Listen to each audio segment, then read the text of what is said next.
Hi everyone, I know you are watching this content to accompany your sleep. So before we start, I want to know where you are watching from and what time you are watching. Also, don't forget to like, comment, and subscribe. Let's jump straight into the story. Story 1. In January 2006, a significant criminal case emerged in the United States involving Dr. Cyril H. Wecht, a renowned forensic pathologist and former Allegheny County coroner in Pennsylvania. Dr. Wecht was indicted on 84 counts, including fraud and theft, under allegations of misusing his public office for personal gain. The indictment, announced by U.S. Attorney Mary Beth Buchanan, accused Dr. Wecht of utilizing county resources for private purposes, such as using government vehicles for personal travel and directing county employees to perform tasks related to his private practice. The case garnered widespread attention due to Dr. Wecht's prominence in the field of forensic pathology and his involvement in numerous high-profile cases. The indictment alleged that Dr. Wecht had defrauded the citizens of Allegheny County by misappropriating public resources for his personal benefit. Specific charges included the unauthorized use of county funds and assets, as well as the improper utilization of his public office to advance his private consulting business. The legal proceedings were marked by intense scrutiny and debate. Dr. Wecht's defense team argued that the charges were politically motivated, pointing to the timing of the indictment and suggesting that it was an attempt to tarnish his reputation. They contended that the alleged offenses were minor and did not warrant federal prosecution. The defense also highlighted Dr. Wecht's extensive contributions to forensic science and his service to the community, asserting that the indictment was an overreach by the prosecution. The prosecution, led by U.S. Attorney Buchanan, maintained that the charges were based on substantial evidence of wrongdoing. They argued that Dr. Wecht had systematically exploited his public position for personal enrichment, violating the trust placed in him by the public. The prosecution emphasized the importance of holding public officials accountable for ethical breaches and the misuse of public resources. As the case progressed, it became a focal point for discussions about the ethical responsibilities of public officials and the boundaries between public duties and private interests. The trial was closely followed by both the media and the public, reflecting the high stakes involved for both Dr. Wecht and the prosecutorial authorities. The outcome of the case was anticipated to have significant implications for the enforcement of ethical standards among public officials and the prosecution of alleged abuses of power. The indictment of Dr. Wecht in January 2006 remains a notable example of the complexities involved in prosecuting alleged misconduct by public officials, highlighting the challenges in balancing the enforcement of ethical standards with considerations of political context and the contributions of the individuals involved. As the legal battle surrounding Dr. Cyril H. Wecht intensified, the case became one of the most contentious public corruption trials in Pennsylvania's history. The prosecution, led by U.S. Attorney Mary Beth Buchanan, aimed to prove that Dr. Wecht had systematically misused county resources for personal gain, violating ethical and legal standards expected of a public official. The defense, on the other hand, argued that the charges were excessive, politically motivated, and an attempt to dismantle the legacy of one of the most respected forensic pathologists in the country. Dr. Wecht, a man who had built his reputation over decades of work in forensic pathology, was known for his involvement in high-profile cases, including the John F. Kennedy assassination, the deaths of Elvis Presley and JonBenet Ramsey, and many others. His expertise was widely recognized, and he had often been called upon to provide expert testimony in some of the nation's most infamous criminal cases. However, the very prestige that had made him a household name was now working against him. The indictment accused him of using his public office as Allegheny County coroner to facilitate his lucrative private consulting business, which generated millions of dollars over the years. The prosecution presented a detailed account of how Dr. Wecht allegedly used county resources for personal endeavors. Among the charges were accusations that he had improperly used county employees to handle tasks related to his private practice, including faxing, copying, and mailing documents that were unrelated to county business. Investigators uncovered thousands of pages of records showing correspondence between Wecht's private clients and county office staff. Additionally, he was accused of using county-owned vehicles for personal and business travel, logging miles that should have been covered by his private business rather than taxpayer dollars. Another key element of the prosecution's case was an alleged scheme involving the trading of unclaimed cadavers for access to the University of Pittsburgh's anatomical donation program. According to prosecutors, Dr. Wecht arranged for unclaimed bodies from the coroner's office to be provided to the university's medical school in exchange for the use of their facilities and resources, which benefited his private consulting business.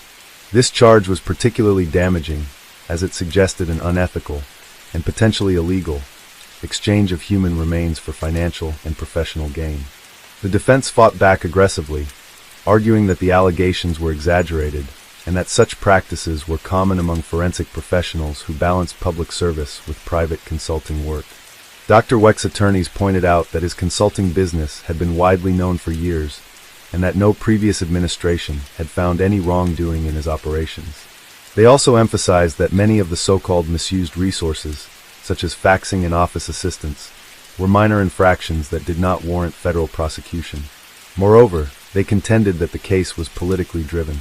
Dr. Wecht had been a vocal critic of the Bush administration and had publicly clashed with conservative officials, including U.S. Attorney Mary Beth Buchanan, who was appointed by President George W. Bush.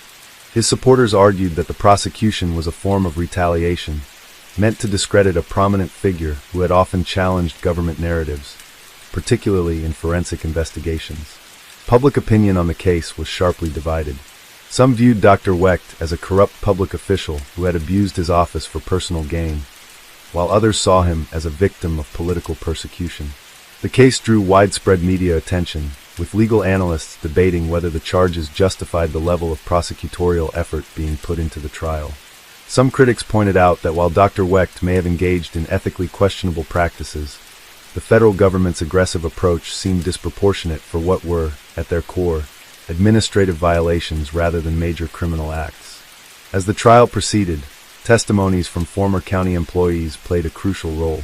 Some staff members testified that they had indeed been instructed to perform tasks related to Dr. Wecht's private business while on county time. They described instances where they were asked to make copies of documents, arrange travel for private forensic consultations, and even assist in organizing private case files. However, the defense countered by calling witnesses who argued that the workload was minimal and that many public officials regularly engaged in side consulting work without facing criminal prosecution. One of the most dramatic moments in the case came when the prosecution presented emails and internal memos showing that Dr. Wecht had been warned about potential conflicts of interest, but had continued to operate in the same manner. This evidence was used to demonstrate that he had knowingly violated ethical guidelines, reinforcing the argument that his actions were not accidental but deliberate. The trial was becoming a spectacle, drawing forensic experts, legal scholars, and even political commentators into the debate. The case was not just about Dr. Wecht's alleged misconduct. It was also about the broader implications for professionals who split their time between public service and private enterprise.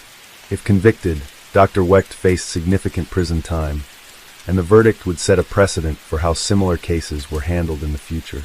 As the weeks passed, tensions inside the courtroom continued to escalate.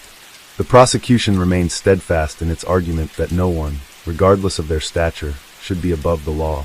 The defense insisted that Dr. Wecht was being unfairly targeted and that the charges amounted to a misuse of prosecutorial power. The jury was now left with the difficult task of determining whether Dr. Wecht's actions constituted criminal fraud or whether the case was, as his supporters claimed, a politically motivated attack on a respected professional. With the trial nearing its conclusion, both sides prepared for closing arguments, knowing that the outcome would have lasting consequences, not just for Dr. Wecht, but for the broader legal and forensic communities as well.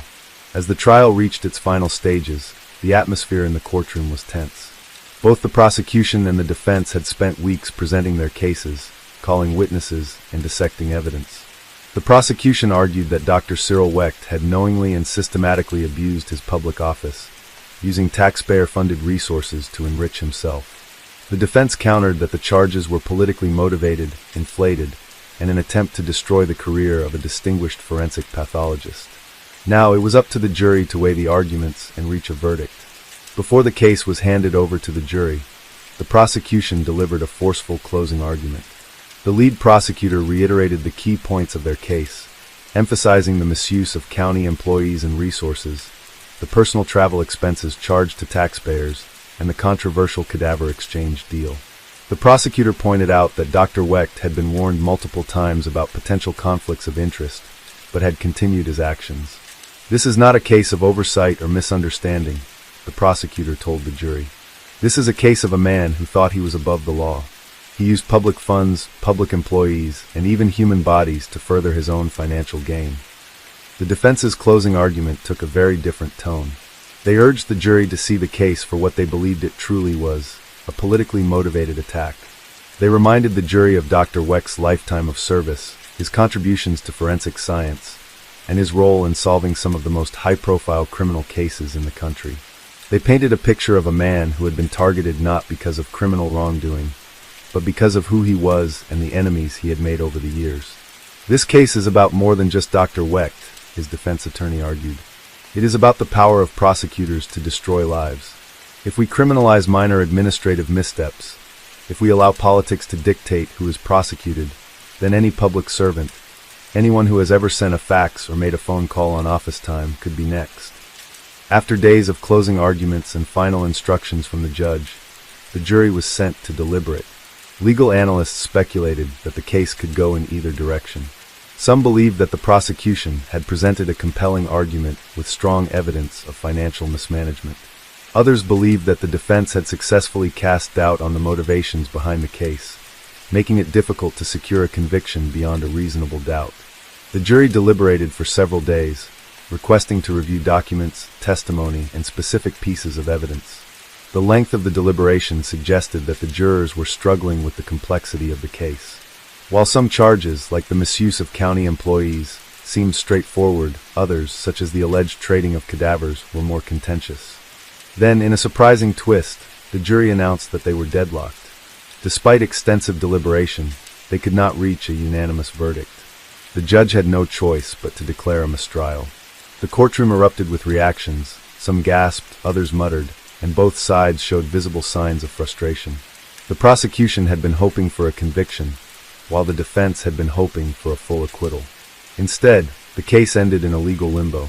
In the days following the mistrial, legal experts debated what would happen next. The prosecution had the option to retry the case, but doing so would require a significant investment of time and resources. Given the mixed public reaction and the arguments about the political nature of the charges, some believed that retrying the case would not be worth it. Others, however, believed that the government would push forward in order to maintain credibility. As the legal battle continued, the case took another unexpected turn.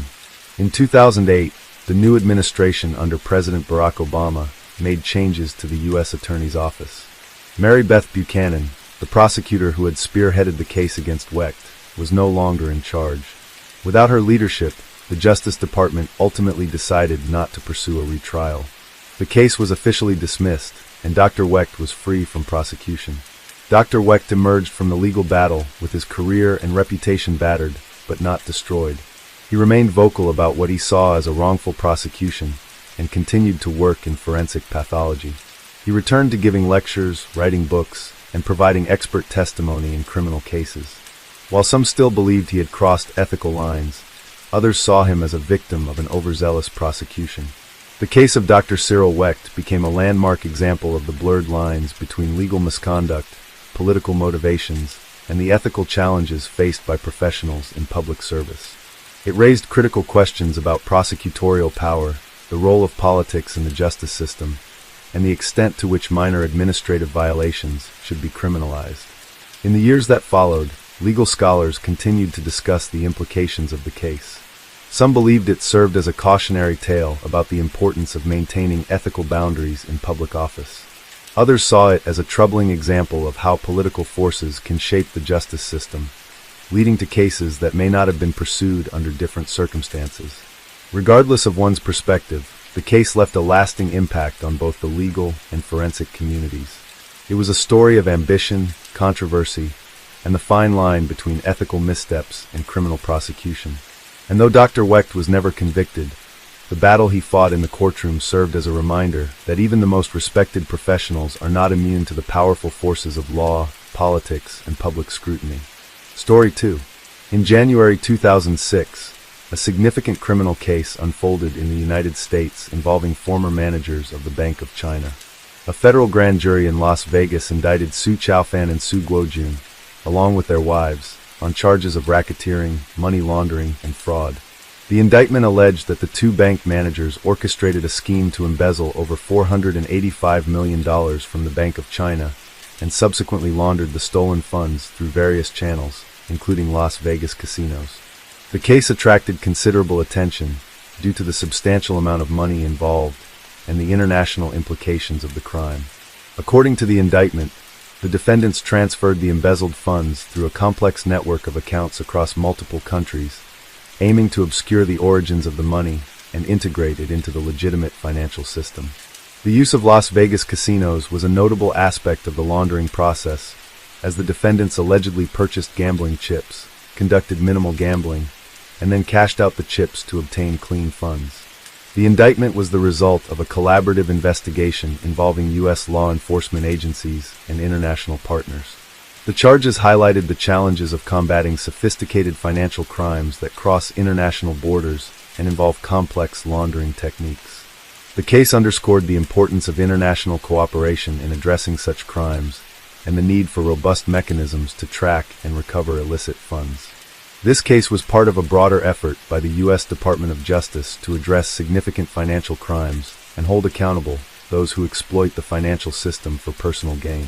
The indictment of the former Bank of China managers and their associates was a clear message of the U.S. government's commitment to pursuing justice in complex international financial crimes. The legal proceedings in this case were closely monitored, given the high-profile nature of the defendants and the intricate details of the alleged criminal activities. The outcome of the case was anticipated to have implications for future prosecutions of international financial crimes and the strategies employed by law enforcement agencies in such cases. This case serves as a reminder of the ongoing challenges in detecting and preventing sophisticated financial crimes, as well as the critical role of international collaboration in bringing perpetrators to justice. It also highlights the vulnerabilities within financial institutions that can be exploited by individuals in positions of trust, and the importance of implementing robust internal controls to prevent such occurrences. The indictment of the former Bank of China managers in January 2006 remains a significant example of the complexities involved in prosecuting international financial crimes and the persistent efforts of law enforcement agencies to uphold the integrity of the global financial system. The case of the former Bank of China managers, Su Chaofan and Su Guojun, was not just a story of embezzlement, but a complex financial crime that spanned multiple continents, involving intricate laundering schemes and years of evasion from law enforcement. The two bank executives had meticulously planned their operation, exploiting their positions within one of China's largest financial institutions to siphon off an estimated $485 million. What made their crime even more sophisticated was their ability to move the stolen funds through an elaborate network of shell companies, offshore accounts, and high-stakes gambling in Las Vegas, a city known for its flow of untraceable cash. For years, Su Chaofan and Su Guojun lived lavishly in the United States under assumed identities, believing they had escaped the reach of both Chinese and American law enforcement.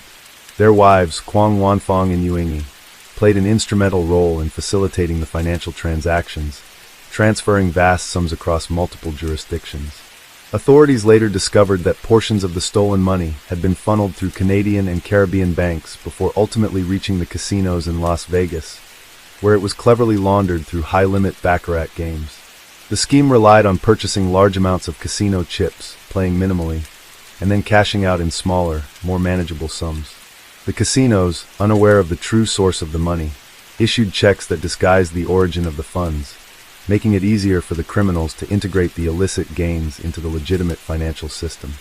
The downfall of the operation began when financial analysts and banking regulators in China noticed discrepancies in accounts linked to the Bank of China's Guangdong branch, where the two managers had worked. Internal audits revealed significant shortfalls, and when investigators traced the missing funds, they discovered the international money transfers leading to the United States. The Chinese government, alarmed by the scale of the fraud, requested the assistance of U.S. authorities, marking the beginning of a transnational investigation. The U.S. Department of Justice, in collaboration with the FBI, the Department of Homeland Security and Chinese law enforcement launched an intensive probe that involved tracking financial transactions, conducting surveillance, and gathering evidence across multiple countries. The investigation gained momentum when authorities identified the two bank managers residing in the United States under false names. They had been living in luxury homes, driving expensive cars, and maintaining an extravagant lifestyle that far exceeded any legitimate income they could have had. Detectives working on the case managed to obtain wiretaps and financial records that exposed the network of offshore accounts and money transfers, leading to the grand jury indictment in January 2006. The indictment charged them with conspiracy, money laundering, racketeering, and fraud, painting a picture of an elaborate financial crime that had defrauded one of China's largest banks of nearly $500 million. When law enforcement agents finally moved in to arrest the suspects, they faced an unexpected challenge. One of the men, Su Guojun, attempted to flee, leading to a tense confrontation with authorities. He had apparently been tipped off about the impending arrest and tried to escape through an emergency exit in a Las Vegas hotel. However, undercover agents stationed nearby quickly intercepted him. Meanwhile, his wife, Yuingyi, was found attempting to destroy financial records in their residence, further implicating her in the crime. Su Chaofan, the other bank manager, was taken into custody without incident, though his initial response was one of complete denial.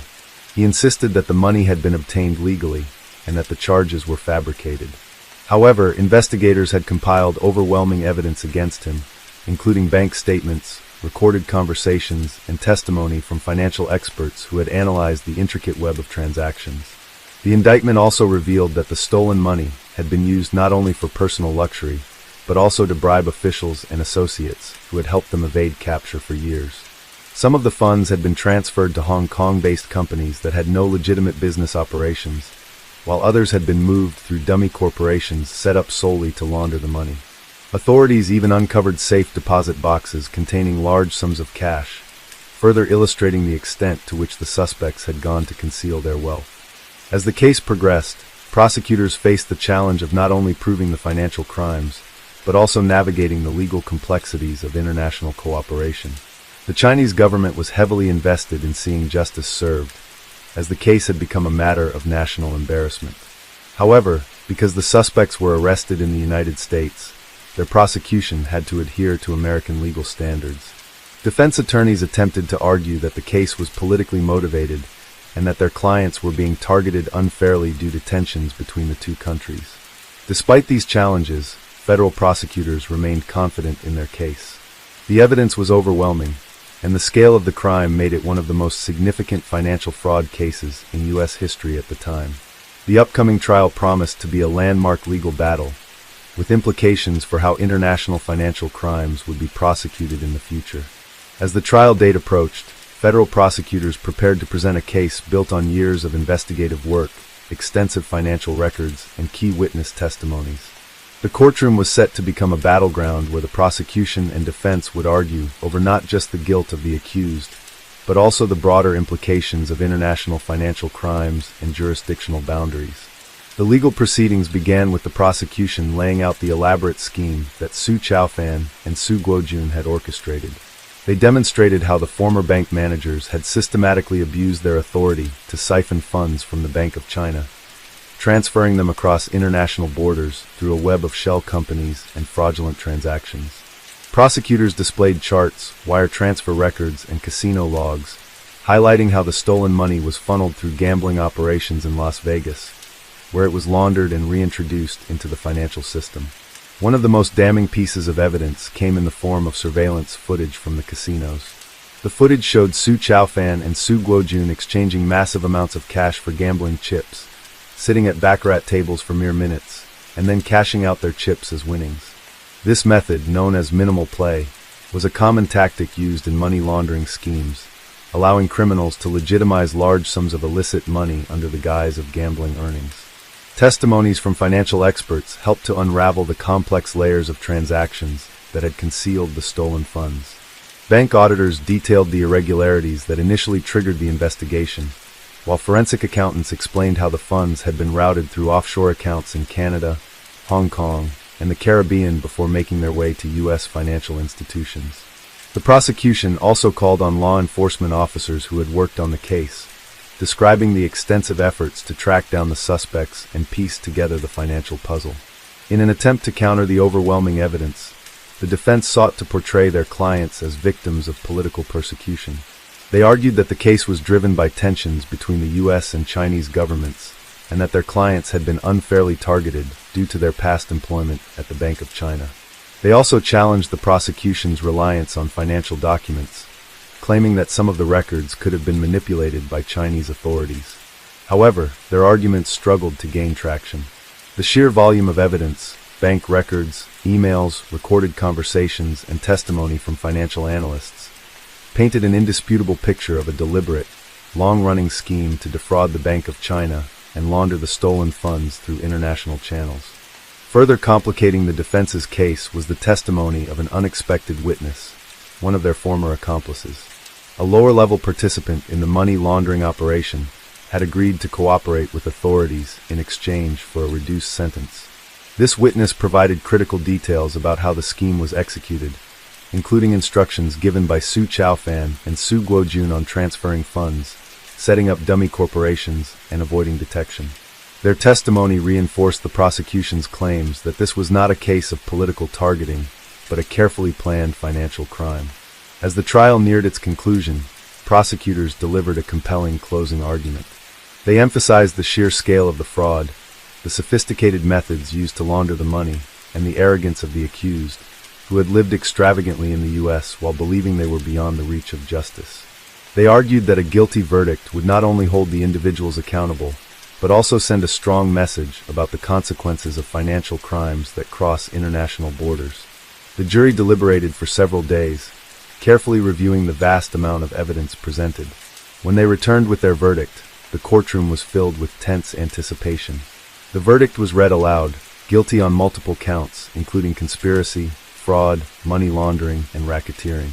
The sentencing phase followed, with the prosecution seeking lengthy prison terms due to the severity of the crimes. The defense pleaded for leniency, citing their clients' ages and the fact that they had already spent years in custody awaiting trial.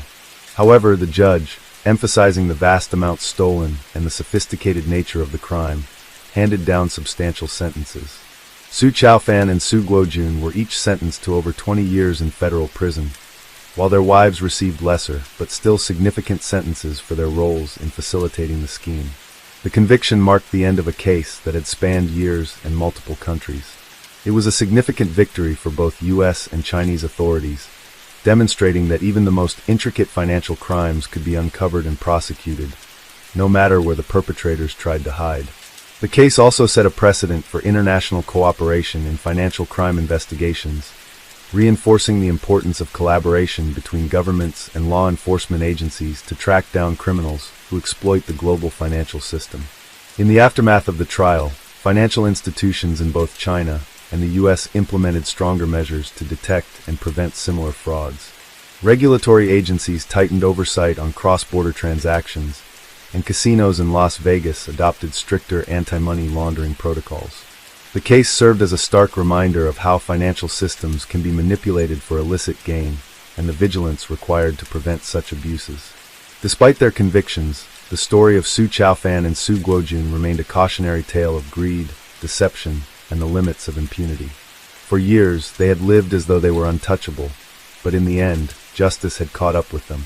Their downfall was not just a legal victory, but a testament to the persistence of law enforcement agencies in pursuing those who seek to manipulate the system for personal gain. Story 3. In January 2006, Singapore was gripped by the tragic case of 4-year-old Cindy Neo, whose life was cut short in a harrowing incident that shocked the nation. The events leading to her untimely death began on October 7, 2004, when Cindy was abducted from her home in Telok Blangah by 37-year-old Constance Chi Chong-hin, a former Singapore Airlines stewardess. Chi, who had been in a romantic relationship with Cindy's father, took the young girl to her apartment.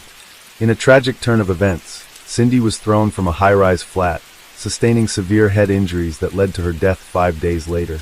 The case garnered widespread media attention, not only because of the victim's tender age, but also due to the complex interpersonal relationships and psychological factors involved. Chi was initially charged with abduction and murder. However, during the course of the investigation, it was revealed that she was suffering from schizophrenia, a mental disorder that significantly impairs an individual's perception of reality. This diagnosis played a crucial role in the legal proceedings that followed. In January 2006, after thorough psychiatric evaluations and legal deliberations, the murder charge against Chi was reduced to culpable homicide, not amounting to murder, acknowledging her diminished responsibility due to her mental condition. The court found that while Chi had intentionally caused Cindy's death, her judgment and actions were substantially influenced by her schizophrenia. This adjustment in charges underscored the legal system's recognition of the interplay between mental health and criminal responsibility. The trial proceedings were closely followed by the public, with many expressing a mix of sorrow for the young victim and a nuanced understanding of the perpetrator's mental health struggles. The case highlighted the challenges faced by the legal system in balancing justice for the victim with appropriate considerations for defendants suffering from mental illnesses. On April 7, 2006, the High Court sentenced Constance Chi to 13 years imprisonment, 10 years for culpable homicide, and an additional 3 years for the abduction. The sentencing took into account her mental health condition, the severity of the crime, and the need for both punishment and rehabilitation. The court also emphasized the importance of ensuring that individuals with severe mental disorders receive appropriate treatment to prevent future tragedies. This case prompted widespread discussions in Singapore about mental health awareness, the adequacy of support systems for individuals with mental illnesses, and the measures needed to prevent similar incidents in the future. It also led to calls for a more compassionate approach towards mental health in the criminal justice system, balancing the need for public safety with the recognition of mental health issues. The tragic death of young Cindy Neo remains a somber reminder of the vulnerabilities present in society and the importance of addressing mental health issues proactively. It underscores the need for continued efforts in mental health education, early intervention, and the development of robust support systems to prevent such tragedies from occurring again. The legal proceedings in the case of Constance Chi and the tragic death of Cindy Neo became a focal point for discussions on mental health, criminal responsibility, and the appropriate balance between justice and rehabilitation. As the court delved into the details of the case, more information surfaced about Chi's background, her struggles with schizophrenia, and the events leading up to that fateful day in October 2004. Chi had once been a promising young woman, a former flight stewardess with Singapore Airlines. However, her life took a downward spiral after she was diagnosed with schizophrenia. The disorder, which affects an individual's ability to think clearly, manage emotions, and interact with others, had a profound impact on her personal and professional life. Her condition deteriorated to the point where she could no longer maintain employment, and she struggled with feelings of isolation, paranoia, and delusion.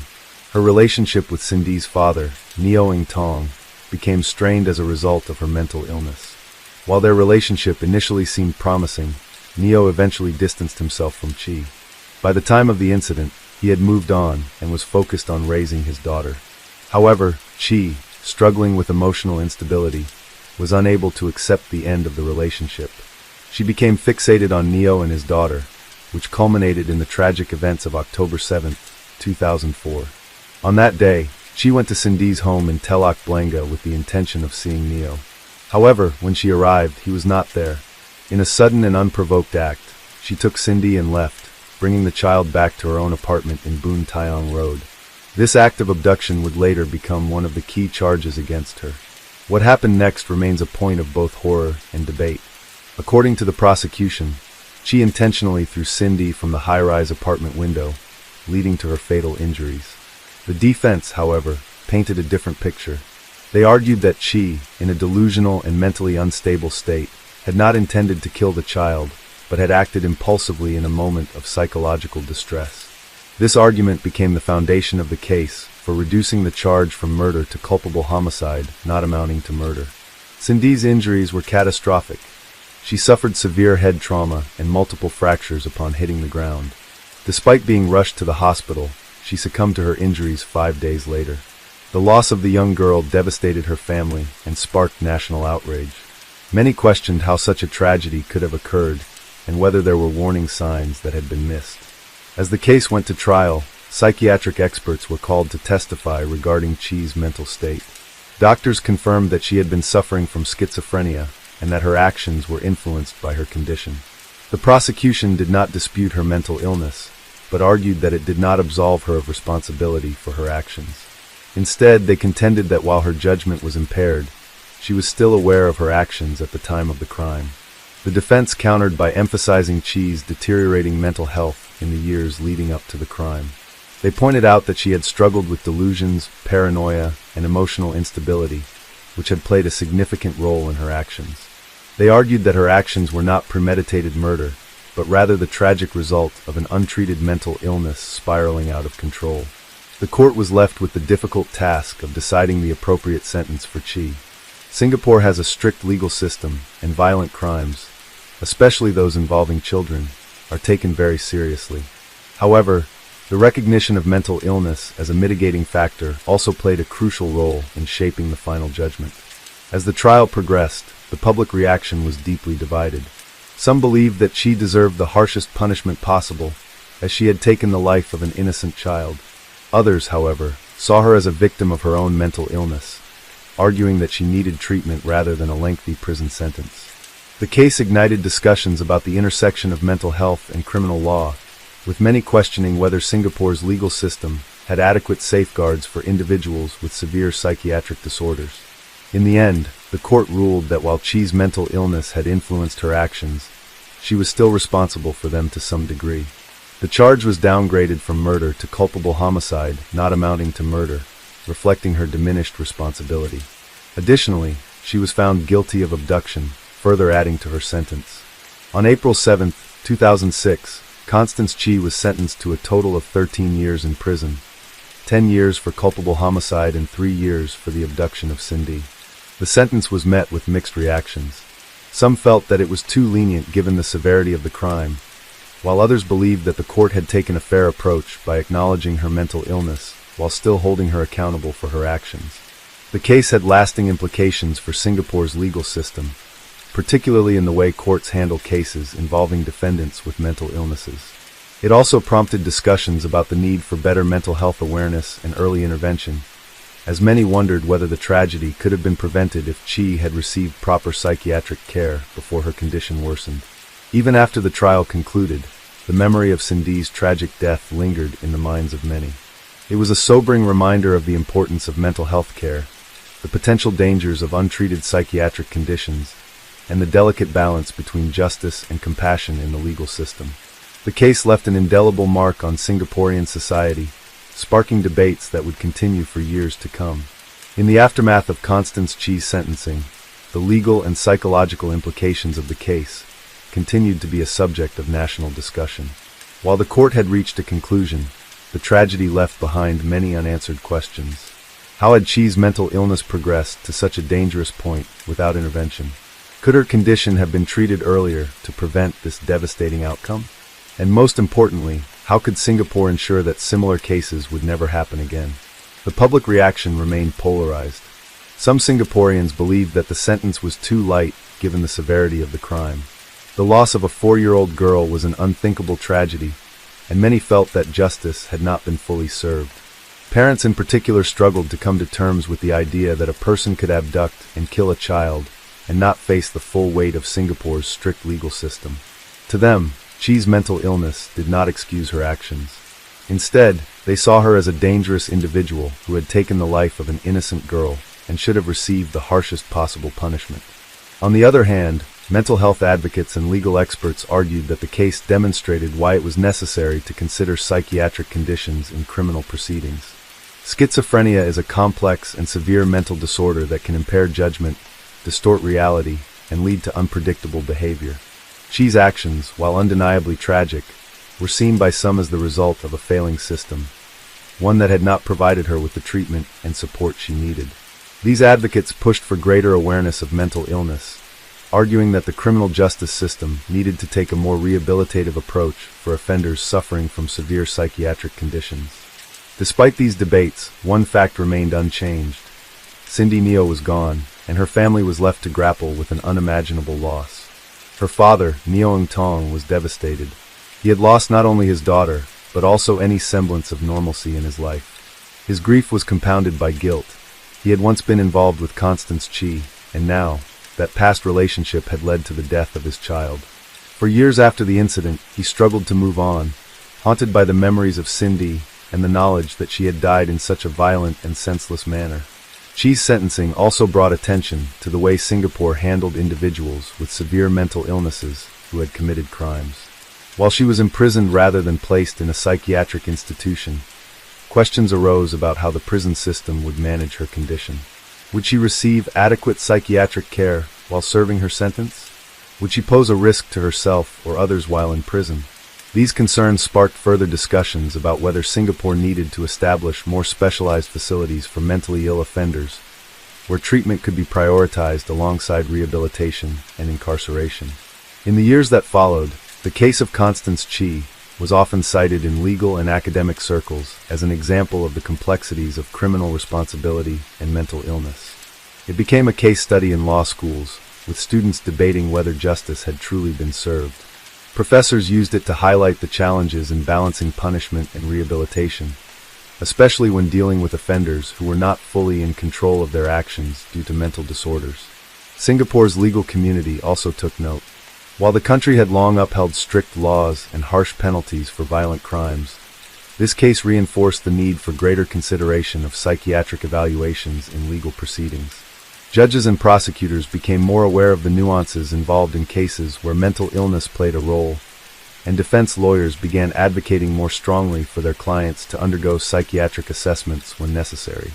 Meanwhile, mental health organizations used the case as an opportunity to push for greater public awareness about schizophrenia and other severe psychiatric conditions. Campaigns were launched to educate Singaporeans about the symptoms of schizophrenia, the importance of early intervention, and the resources available for those struggling with mental health issues. These efforts were aimed not only at preventing similar tragedies, but also at reducing the stigma surrounding mental illness, which often prevented individuals from seeking the help they needed. Despite these changes, the pain of Cindy's loss never truly faded. For her family, justice, regardless of how it was defined, could never bring her back. They were left with only memories, reminders of the 4 short years they had with her. Every birthday that passed was a painful reminder of what had been taken from them. The sound of children laughing in playgrounds, the sight of little girls in school uniforms, even the scent of Cindy's favorite foods. These everyday moments became sources of grief, reminders of the life that had been stolen. For Constance Chi, prison was not just a place of punishment, but also a place of reckoning. She had lost everything, her career, her freedom, and the life she once knew. Though she had been deemed mentally ill at the time of the crime, she still had moments of clarity where she had to face the enormity of what she had done. Her sentence was not just about serving time. It was about coming to terms with the fact that her actions had caused irreparable harm. The question of whether she truly understood the gravity of her crime remained unanswered, as did the question of whether she could ever reintegrate into society after her release. In the end, the case of Constance Chi and Cindy Neo became more than just a legal proceeding. It became a reflection of Singapore's evolving understanding of mental illness, criminal responsibility, and the limits of justice. It forced the nation to confront difficult questions about how to handle individuals who commit violent crimes while suffering from severe psychiatric disorders. It highlighted the need for both stronger mental health support systems and a legal framework that could fairly address cases involving diminished responsibility. The echoes of this case continued to be felt long after the courtroom had emptied and the headlines had faded. It was a stark reminder of the fragility of life, the consequences of untreated mental illness, and the profound impact of crime on both victims and perpetrators. While Singapore had always prided itself on its strict laws and low crime rates, this case served as a sobering reminder that not all crimes could be neatly categorized into right and wrong, guilt and innocence. Sometimes justice was not a matter of black and white, but rather a complex and painful shade of gray. Story 4. In January 2006, Japan was rocked by a high-profile corporate scandal that would have far-reaching implications for its financial markets and corporate governance practices. The epicenter of this controversy was LiveDoor Company, an internet services conglomerate led by its charismatic and ambitious CEO, Takafumi Hori. Known for his brash demeanor and unconventional approach to business, Hori had become a prominent figure in Japan's corporate landscape, symbolizing a new generation of entrepreneurs challenging traditional norms. The saga began on January 16, 2006, when Tokyo prosecutors conducted a series of high-profile raids on LiveDoor's offices, Hori's residence, and the homes of other key executives. These actions were part of an investigation into allegations of securities fraud and violations of Japan's securities and exchange law. The authorities suspected that LiveDoor had been involved in disseminating false information to inflate its stock prices and had engaged in questionable accounting practices to misrepresent its financial health. The immediate aftermath of the raids was tumultuous. Investors, spooked by the sudden scrutiny of a company that had been a stock market darling, began a massive sell-off. On January 17th and 18th, the Tokyo Stock Exchange, TSE, experienced unprecedented trading volumes driven by panic selling. The situation became so dire that the TSE's trading system was overwhelmed, forcing an early halt to trading to prevent a complete system overload, a first in the exchange's history. As the investigation progressed, more alarming details emerged. On January 18th, Hideaki Noguchi, an executive at HS Securities, a firm closely associated with LiveDoor and also under investigation, was found dead in a hotel room in Naha, Okinawa. Authorities ruled his death a suicide, adding a tragic dimension to the unfolding scandal. The legal net tightened around LiveDoor's leadership. On January 23rd, Takafumi Hori, along with 3 other company officials, was arrested on charges of securities fraud. The arrests marked a dramatic fall from grace for Hori, who had been celebrated as a maverick willing to challenge Japan's corporate status quo. The scandal not only tarnished LiveDoor's reputation, but also sent shockwaves through Japan's financial markets, leading to increased scrutiny of corporate practices and a re-evaluation of regulatory frameworks. The LiveDoor incident underscored the vulnerabilities within Japan's financial system and highlighted the need for more stringent oversight. It also sparked a national conversation about corporate ethics, transparency, and the balance between innovation and regulation.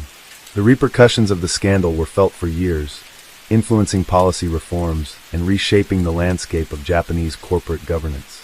In the broader context, the LiveDoor scandal served as a cautionary tale about the perils of rapid corporate expansion without adequate checks and balances. It emphasized the importance of maintaining ethical standards and the critical role of regulatory bodies in safeguarding market integrity. The events of January 2006 remain a pivotal chapter in Japan's corporate history, illustrating the complex interplay between ambition, ethics, and the law. As the investigation into LiveDoor intensified, the public and media became fixated on Takafumi Hori's meteoric rise and subsequent downfall. Hori had been a controversial figure even before the scandal. Unlike Japan's traditional corporate executives, who often exuded modesty and adhered to conservative business practices, Hori was brash, outspoken, and unafraid to challenge the establishment.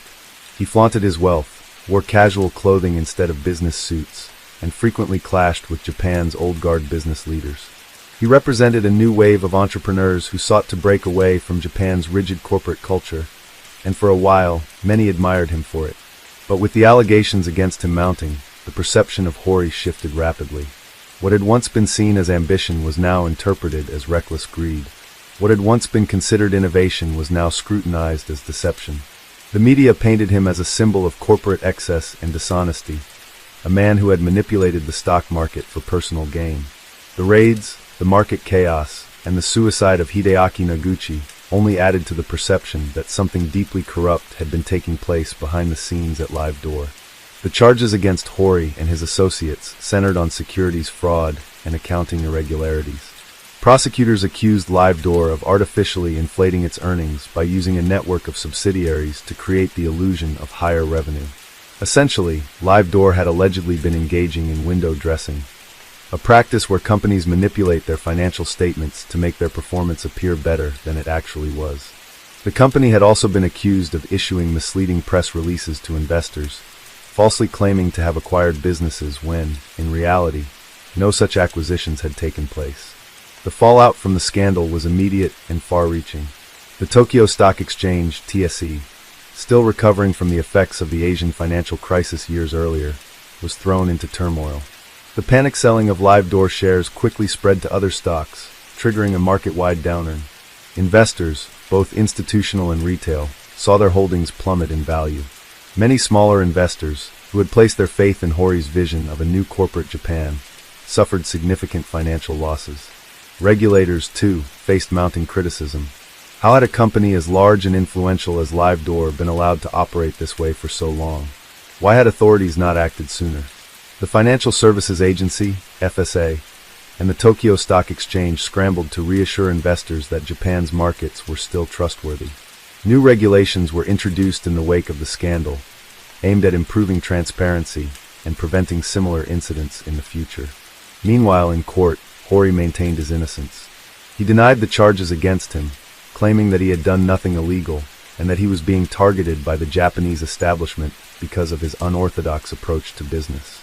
He argued that LiveDoor's accounting practices were no different from those used by many other companies, and that he was being singled out unfairly. His legal team attempted to portray him as a victim of Japan's conservative business culture, which, they claimed, was resistant to change and sought to punish those who challenged the status quo. However, the evidence against Hori and his associates was substantial. Prosecutors presented financial documents, emails, and testimonies from former employees, all of which suggested that fraudulent activity had taken place within LiveDoor. Witnesses described a corporate culture where deception was encouraged, where profits were prioritized over ethics, and where those who questioned the company's practices were pushed aside. As the trial progressed, it became clear that Hori was unlikely to escape conviction. The Japanese legal system has a high conviction rate, particularly in cases involving financial crimes. The prosecution argued that allowing Hori to walk free would send the wrong message to other corporations and undermine confidence in Japan's financial markets. They pushed for a strong sentence, one that would serve as a warning to other executives who might be tempted to engage in similar fraudulent practices. For many observers, the LiveDoor scandal was not just about one man's downfall. It was a turning point in Japan's corporate landscape. The case highlighted the need for stricter oversight and accountability in financial markets. It also raised broader questions about the nature of Japan's economy. Was the country ready to embrace a new, more aggressive style of business, or would the old ways continue to dominate? At the same time, some remained sympathetic to Hori. They saw him as a disruptor, someone who had dared to challenge Japan's rigid business traditions and had paid the price for it. His supporters argued that while he may have made mistakes, his vision for a more dynamic and competitive corporate environment was something Japan desperately needed. By the time the trial neared its conclusion, public interest in the case had reached a fever pitch. News outlets provided constant coverage, analyzing every twist and turn of the proceedings. The outcome of the case would not only determine Hori's fate, but would also set a precedent for how Japan handled corporate fraud moving forward. The country was watching closely, waiting to see how justice would be served. As the trial of Takafumi Hori drew to a close, the courtroom was packed with reporters, legal experts, and members of the public eager to witness the fate of one of Japan's most controversial business figures. The prosecution had built a damning case against him, arguing that LiveDoor's financial practices were not just aggressive but outright fraudulent. They presented evidence showing how LiveDoor had manipulated stock prices through misleading press releases and how the company had used a complex web of subsidiaries to fabricate revenue. The prosecution sought a strong sentence, emphasizing that white-collar crime, especially one that had rocked the stock market and caused massive investor losses, must be punished severely to maintain public trust in Japan's financial system. Hori, however, remained defiant. Even as the trial progressed and the weight of the evidence against him became overwhelming, he refused to admit wrongdoing. His defense team argued that LiveDoor had not engaged in fraud, but had merely used accounting strategies common in Western companies. They contended that Hori was being persecuted not for any actual crime, but for his unorthodox approach to business and his open defiance of Japan's corporate traditions.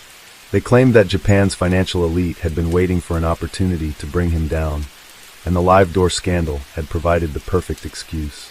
But the public sentiment had shifted. While some still viewed Hori as a maverick who had been unfairly targeted, many others saw him as the embodiment of unchecked greed. The LiveDoor scandal had led to widespread financial losses, affecting not only wealthy investors but also ordinary people who had placed their trust in Hori's vision. Many saw his refusal to take responsibility as further proof of his arrogance. In March 2007, the court delivered its verdict. Hori was found guilty of securities fraud and sentenced to 2.5 years in prison. While the sentence was lighter than what the prosecution had sought, it was still a significant punishment, signaling that Japan's judiciary was willing to take a firm stance against corporate crime. The other Live Door executives who had been charged alongside him also received prison sentences, though some were given suspended sentences. The conviction sent shockwaves through Japan's business community. For years, corporate scandals had often been dealt with quietly, with executives resigning in disgrace but rarely facing legal consequences. Hori's imprisonment marked a turning point. It was a clear message that even the most high-profile figures would be held accountable if they broke the law. The case also led to increased scrutiny of corporate governance, with regulators implementing stricter rules to prevent similar financial manipulations in the future. In the aftermath of the verdict, Live Door collapsed. Once a rising star in Japan's tech industry, the company was delisted from the Tokyo Stock Exchange, and its assets were sold off. Employees who had once believed they were working for a company that would revolutionize the Japanese economy found themselves jobless. Investors who had placed their faith and their savings into Live Door's stock saw their money vanish. The name Live Door, which had once symbolized innovation and disruption, had now become synonymous with scandal and deceit. As for Hori, his fall from grace was swift and brutal. Once a media darling who appeared on television shows and magazine covers, he became a disgraced figure, his reputation irreparably damaged. He appealed his conviction, but his sentence was upheld, and in 2011 he began serving his prison term. For someone who had built his brand on defying authority, the reality of incarceration was a stark contrast to the lavish lifestyle he had once flaunted. Yet, even in disgrace, Hori remained a polarizing figure. While many saw his downfall as justified, others still admired his audacity. Some believed that his conviction had more to do with Japan's resistance to change than with actual criminality. They pointed to other corporate scandals where executives had escaped with lighter penalties and argued that Hori had been made an example of because he had dared to challenge the establishment. Despite everything, Hori refused to fade into obscurity. After completing his prison sentence, he attempted to rebuild his public image. He wrote books, gave interviews, and even launched new business ventures. Though he could never fully escape the shadow of the Live Door scandal, he remained a fixture in Japan's business world, still advocating for economic reform and entrepreneurialism. The Live Door scandal left a lasting impact on Japan's financial and corporate landscape. It prompted stronger regulations, greater oversight of publicly traded companies, and a shift in how corporate fraud was prosecuted. It also served as a cautionary tale about the dangers of unchecked ambition and the fine line between aggressive business tactics and outright criminality. For many in Japan, the case represented more than just the downfall of one businessman. It was a reflection of a broader struggle between old and new, tradition and innovation, integrity and greed. And though the name Live Door has long since disappeared from the stock market, its legacy continues to shape how Japan approaches corporate governance and financial regulation to this day. Story 5. In January 2006, Australia was confronted with a criminal case that highlighted the complexities of public health, personal responsibility, and the legal system's role in addressing the transmission of infectious diseases. The case centered on Andre Chad Parenzi, a 35-year-old man residing in Adelaide, South Australia. Parenzi was charged with endangering life after it was revealed that, despite being aware of his HIV-positive status, he had engaged in unprotected sexual intercourse with multiple women without disclosing his condition. This case not only brought to light the ethical and legal responsibilities of individuals living with communicable diseases, but also sparked a broader discussion on the intersection of criminal law and public health. Born in Cape Town, South Africa, Parenzi immigrated to Australia at the age of 15, eventually settling in Port Pirie, a regional city in South Australia. He worked as a chef and led what appeared to be a typical life. However, beneath this facade lay a series of actions that would have profound consequences for himself and others. In September 1998, Parenzi was diagnosed with HIV. Despite being informed of his status and the associated risks of transmission, he chose not to disclose this information to his partners. Over the subsequent years, he engaged in unprotected sexual activities with several women, thereby exposing them to the virus. The case that brought him to the attention of law enforcement involved 3 women, referred to in court documents as Ms. KC, Ms. SMC, and Ms. JB. Ms. KC had been in a relationship with Parenzi since the early 1990s, and the couple had 2 children together. Unbeknownst to her, during their relationship, Parenzi contracted HIV. Following their separation in 2000, Parenzi began a relationship with Ms. SMC, with whom he also engaged in unprotected sex without disclosing his HIV status. In 2001, Ms. SMC tested positive for HIV, a diagnosis that led to significant personal and legal repercussions. The third woman, Ms. JB, had a brief relationship with Parenzi in 2004. She was later informed of his HIV-positive status by one of his previous partners. Although she tested negative for the virus, the emotional and psychological impact of the revelation was profound. In January 2006, Parenzi was brought to trial in the Supreme Court of South Australia. He faced 3 counts of endangering life, reflecting the serious nature of his actions. The prosecution argued that Parenzi's deliberate non-disclosure of his HIV status and his engagement in unprotected sex constituted a reckless disregard for the well-being of his partners. They emphasized that he had been fully aware of his condition and the risks associated with transmission, yet chose to prioritize his desires over the safety of others. The defense, however, presented a controversial argument.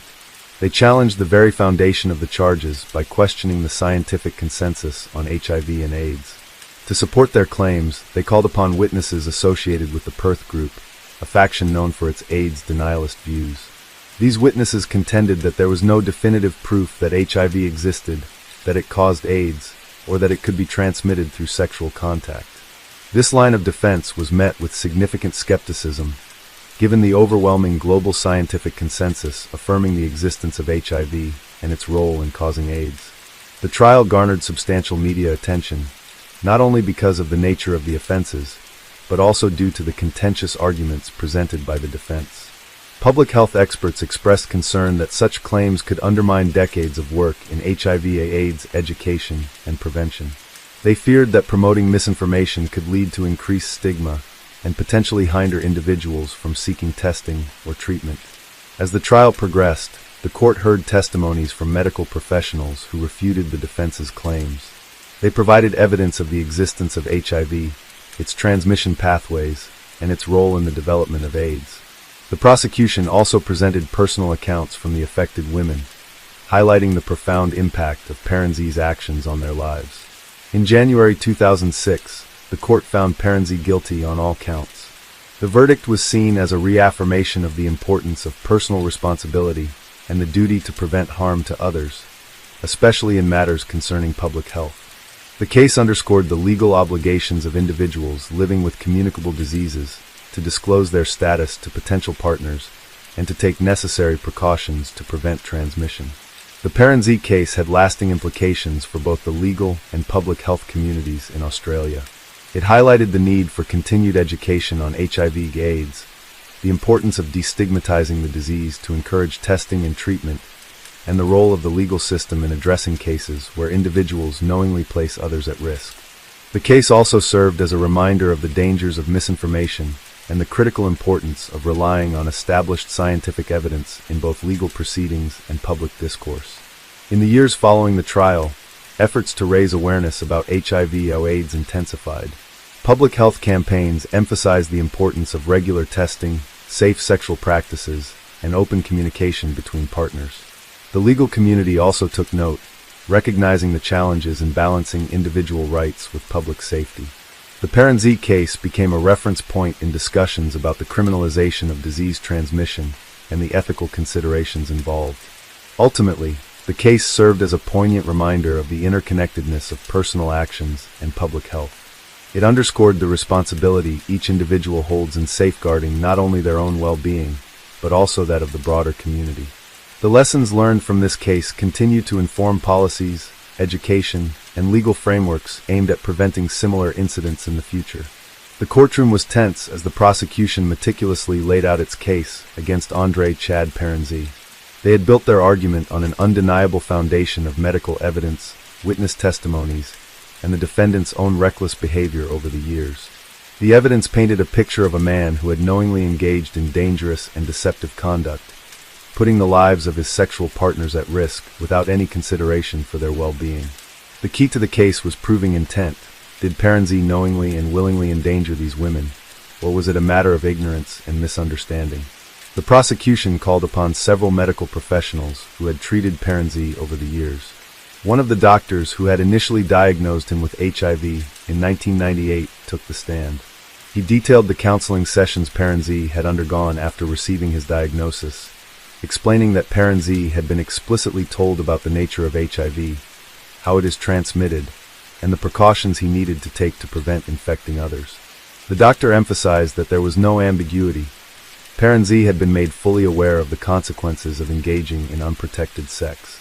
Yet, despite being given this information, he had proceeded to have sexual relationships with multiple women without telling them about his condition. To further establish the gravity of Perenzi's actions, the prosecution called upon one of the victims, Ms. SMC, who had contracted HIV as a direct result of her relationship with him. She was visibly emotional as she recounted her experience, describing how she had trusted Perenzi completely, never once suspecting that he was hiding such critical information from her. She had only discovered the truth after she started experiencing symptoms and went for medical testing. When she was diagnosed with HIV, she was devastated.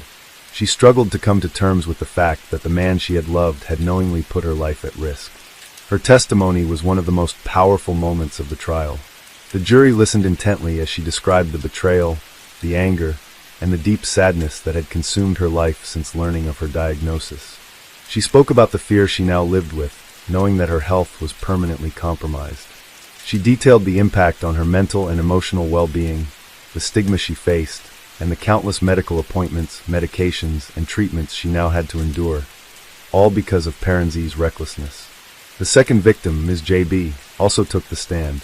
While she had not contracted the virus, her testimony provided further insight into Perenzi's pattern of deception. She explained how she had been in a brief relationship with him in 2004, engaging in unprotected sex without any knowledge of his HIV-positive status. It was only later, through one of his previous partners, that she learned the truth. Although she had tested negative, she described the emotional turmoil she had gone through, the fear, the anxiety, and the sheer disbelief that someone she had trusted could have put her at such risk. The prosecution's case was strong, and the evidence seemed overwhelming. However, Perenzi's defense team attempted a highly unorthodox approach. Instead of arguing that Perenzi had simply made a mistake or had been careless, they went much further. They tried to cast doubt on the very existence of HIV. The defense's central argument was that HIV had never been definitively proven to cause AIDS, and that the entire medical consensus on the virus was based on flawed research. To support this claim, the defense called on witnesses from the Perth Group, a controversial faction known for denying the link between HIV and AIDS. These so-called experts argued that no study had ever successfully isolated the HIV virus, and that the tests used to diagnose it were unreliable. They suggested that what doctors were calling HIV was actually just a harmless protein found in the body, and that AIDS was caused by malnutrition, drug use, or other unrelated factors. This argument was met with immediate pushback from the prosecution, as well as from the scientific and medical community. Prosecutors called upon well-respected virologists and epidemiologists who systematically dismantled the defense's claims. They presented decades of research, countless studies, and irrefutable evidence proving not only the existence of HIV, but also its direct link to AIDS. The court was shown medical reports, electron microscope images of the virus, and testimonies from researchers who had dedicated their lives to studying it. The prosecution also highlighted how dangerous the defense's argument was. By promoting misinformation, the defense was not only attempting to exonerate Perenzi, but was also contributing to a broader public health crisis. If people believed these claims, they might avoid getting tested, refuse treatment, or engage in risky behavior under the false assumption that HIV was not a serious threat. The judge listened carefully to both sides, but it became increasingly clear that the defense's arguments were built on pseudoscience and conspiracy theories rather than credible evidence. While the court allowed the defense witnesses to present their case, their testimony was largely dismissed as unreliable and misleading. Meanwhile, Perenzi himself remained largely silent throughout the trial. When he did speak, he showed little remorse for his actions. He did not apologize to his victims, nor did he acknowledge the pain he had caused. Instead, he seemed more concerned with defending his own actions, portraying himself as a victim of a flawed medical system rather than a man who had knowingly endangered the lives of multiple women. As the trial continued, the weight of the evidence against him became undeniable. The prosecution demonstrated beyond any doubt that Perenzi had known about his HIV status, had been educated on how to prevent transmission, and had deliberately chosen to ignore those precautions. He had repeatedly lied to his partners, exposing them to a life-altering disease without their knowledge or consent. Public reaction to the case was intense. Media outlets covered the trial extensively, with many Australians expressing outrage over Perenzi's behavior. There was widespread support for a strong sentence, with many arguing that knowingly exposing others to a deadly virus was just as serious as any other violent crime. Some even called for stronger laws to ensure that individuals who knowingly spread communicable diseases face harsher penalties. In the final days of the trial, legal experts debated the broader implications of the case. Should individuals who knowingly spread diseases be charged with attempted murder? Should the law be changed to impose stricter punishments for those who engage in reckless endangerment of others? And most importantly, how could Australia's legal and public health systems work together to prevent cases like this from happening again? The prosecution rested its case, confident that they had proven beyond reasonable doubt that Andre Chad Perenzi was guilty. Now, it was up to the jury to decide his fate. The jury deliberated for hours, carefully reviewing the mountain of evidence presented against Andre Chad Perenzi. Every detail of the case had been laid bare. The medical records proving his HIV-positive status, the testimonies of the victims detailing their betrayal and suffering, and the reckless disregard he had shown for human life. The defense's attempt to undermine the scientific consensus on HIV had been a desperate and ultimately futile effort. The prosecution had dismantled those arguments with overwhelming evidence, and now it was simply a matter of waiting for the verdict. When the jury returned to the courtroom, the atmosphere was thick with anticipation. The judge asked the foreperson to stand, and the words that followed would determine the next chapter of Perenzi's life. Guilty on all counts.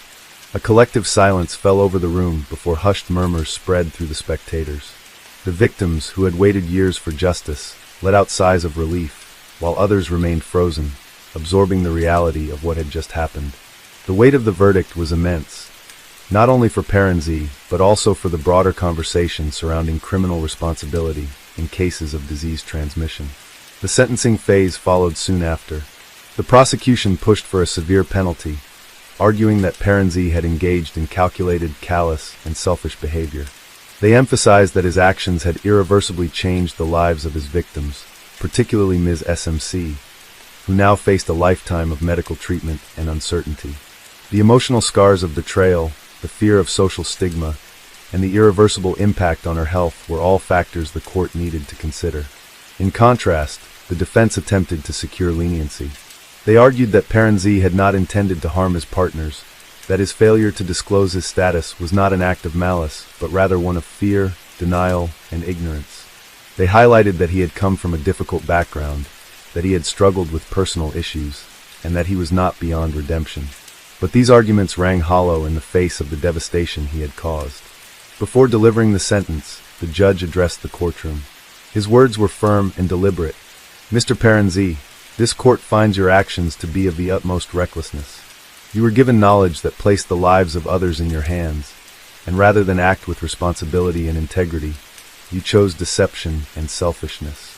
Your conduct has irreparably harmed those who trusted you, and the consequences of your choices cannot be undone. This court must send a clear message that such disregard for human life will not be tolerated." The sentence was delivered. Perenzi was to serve a total of 15 years in prison, with a non-parole period of 9 years. It was one of the longest sentences ever given in Australia for knowingly transmitting HIV, and it set a precedent for future cases of similar nature. The verdict sent ripples through legal and public health communities. Advocacy groups hailed it as a victory for victims' rights, arguing that it reinforced the importance of accountability in cases of willful disease transmission. Others, however, raised concerns about the implications of criminalizing health conditions. Some legal experts debated whether a prison sentence was the most effective means of addressing cases like Perenzi's, arguing that public health measures, education, and increased access to HIV treatment and counseling might be more effective in the long run. The case also sparked renewed discussions about the stigma surrounding HIV. While the trial had successfully held Perenzi accountable, there was a growing concern that it might also reinforce the fear and shame that often prevented individuals from seeking testing and treatment. Health organizations emphasized the importance of distinguishing between cases of intentional harm and those of individuals who struggled with disclosure due to societal stigma. The balance between public safety and compassion remained a complex and ongoing debate. In the years following his conviction, Perenzi attempted multiple appeals, arguing that the verdict had been based on flawed science and that his trial had been unfairly biased. Each time, his appeals were rejected. The courts maintained that the evidence against him was overwhelming and that the danger he had posed to his victims had been undeniable. Meanwhile, his victims worked to rebuild their lives. Ms. SMC, despite her struggles, became an advocate for HIV awareness, using her experience to educate others about the importance of testing, treatment, and responsible disclosure. She worked with support groups, sharing her story in the hope of preventing similar tragedies from happening to others. Perenzi's case remained a landmark moment in Australian legal history. It was cited in subsequent cases involving the criminal transmission of HIV and other serious communicable diseases. It prompted discussions about how the law should evolve to address the ethical and medical complexities of such cases, ensuring that justice was served while also promoting a more informed and responsible society. In prison, Perenzi faded from public attention. The man who once thought he could evade responsibility for his actions now faced the full consequences of his choices. The world outside moved on, but the lessons from his case endured, etched into legal textbooks, public health policies, and the lives of those he had harmed. Justice had been served, but the scars remained. Story 6. In January 2006, the city of Richmond, Virginia, was shaken by a series of brutal murders that would later be known as the Richmond Spree Killings. Over a span of 7 days, 7 individuals lost their lives in 2 separate incidents that left the community in shock and law enforcement in a frantic search for the perpetrators. The first incident occurred on New Year's Day, January 1st, 2006. The Harvey family, Brian, his wife Catherine, and their 2 young daughters, Stella and Ruby, were found murdered in their South Richmond home. Brian Harvey was a well-known local musician, and Catherine co-owned a popular toy store in the area. The discovery of their bodies sent shockwaves through the community, as the family was beloved by many. The crime scene was horrific. The family had been bound, gagged, and their throats were slashed. The house was then set on fire in an apparent attempt to destroy evidence. Investigators were initially baffled, as there were no immediate suspects or clear motives. The brutality of the crime suggested a level of violence that was both personal and calculated, yet the Harveys were known to have no enemies. Just days later, on January 6th, another gruesome discovery was made. In a home in Richmond's South Side, the bodies of Ashley Baskerville, her mother Mary Tucker, and stepfather Percyle Tucker were found. Similar to the Harvey case, the victims had been bound and suffocated, and the house showed signs of ransacking. The similarities between the 2 cases led investigators to believe they were dealing with the same perpetrators. The Richmond Police Department, along with state and federal agencies, launched an intensive investigation. Tips from the public began to pour in, and soon, 2 individuals emerged as prime suspects: Ricky Javon Gray and Ray Joseph Dandridge. Gray and Dandridge were both recently released felons with a history of violent crimes. They were also cousins, and their movements around the time of the murders placed them in Richmond. Gray and Dandridge were apprehended in Philadelphia on January 7, 2006. Upon their arrest, they confessed to the murders, providing chilling details of their crimes. They revealed that the motive was primarily robbery, but the level of violence used was shockingly excessive. In the case of the Harvey family, Gray and Dandridge had entered the home under the pretense of asking for directions. Once inside, they subdued the family, looted the house, and then committed the murders. The confessions also uncovered a broader pattern of violence. Gray admitted to additional murders in Pennsylvania, and both men were implicated in other violent crimes across multiple states. The sheer scale of their crime spree was staggering, painting a picture of 2 individuals who embarked on a path of destruction with little regard for human life. The legal proceedings that followed were closely watched by the public. In 2006, Gray was convicted of capital murder and sentenced to death. Dandridge received life imprisonment without the possibility of parole. The severity of their sentences reflected the heinous nature of their crimes and the impact on the Richmond community. The Richmond Spree Killings left an indelible mark on the city. Memorials were held for the victims, and the community came together to mourn the loss of innocent lives. The case also prompted discussions on the criminal justice system, particularly concerning the rehabilitation and monitoring of released felons. In the years following the murders, the families of the victims have worked to preserve the memories of their loved ones. Brian Harvey's music continues to be celebrated, and Catherine's toy store remains a cherished part of the community. The tragedy also led to increased awareness and initiatives aimed at preventing such senseless acts of violence in the future. The Richmond spree killings serve as a somber reminder of the fragility of life and the unpredictable nature of human violence. The events of January 2006 will forever be etched in the collective memory of Richmond, a city that continues to heal from the wounds inflicted during that dark period. As investigators delve deeper into the details of the Richmond spree killings, the horrifying extent of Ricky Javon Gray and Ray Joseph Dandridge's crimes became apparent. The confessions given by the two men painted a chilling portrait of senseless violence, carried out with cold-blooded efficiency. What stood out most to authorities was not just the brutality of the murders, but the lack of remorse displayed by the perpetrators. Gray, in particular, emerged as the more sadistic of the two. During his confession, he admitted that the killings had begun much earlier than New Year's Day 2006. In fact, his killing spree started in Pennsylvania, where he murdered his own family members. On November 5, 2005, Gray had beaten his wife, Treva Gray, to death with a pipe while high on PCP. He later claimed that he did so because she had been annoying him.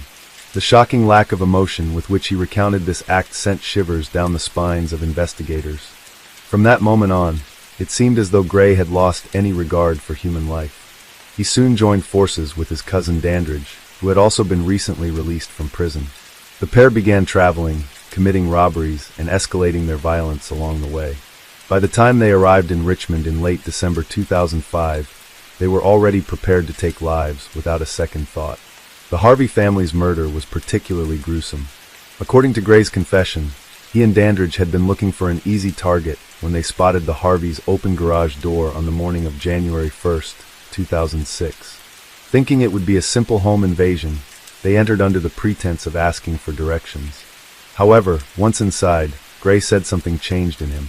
He decided they couldn't leave any witnesses. Brian and Catherine Harvey, along with their two young daughters, were bound and gagged. The men ransacked the home, taking whatever valuables they could find. But then, Gray methodically began executing the family. First, he attacked Brian and Catherine, slashing their throats.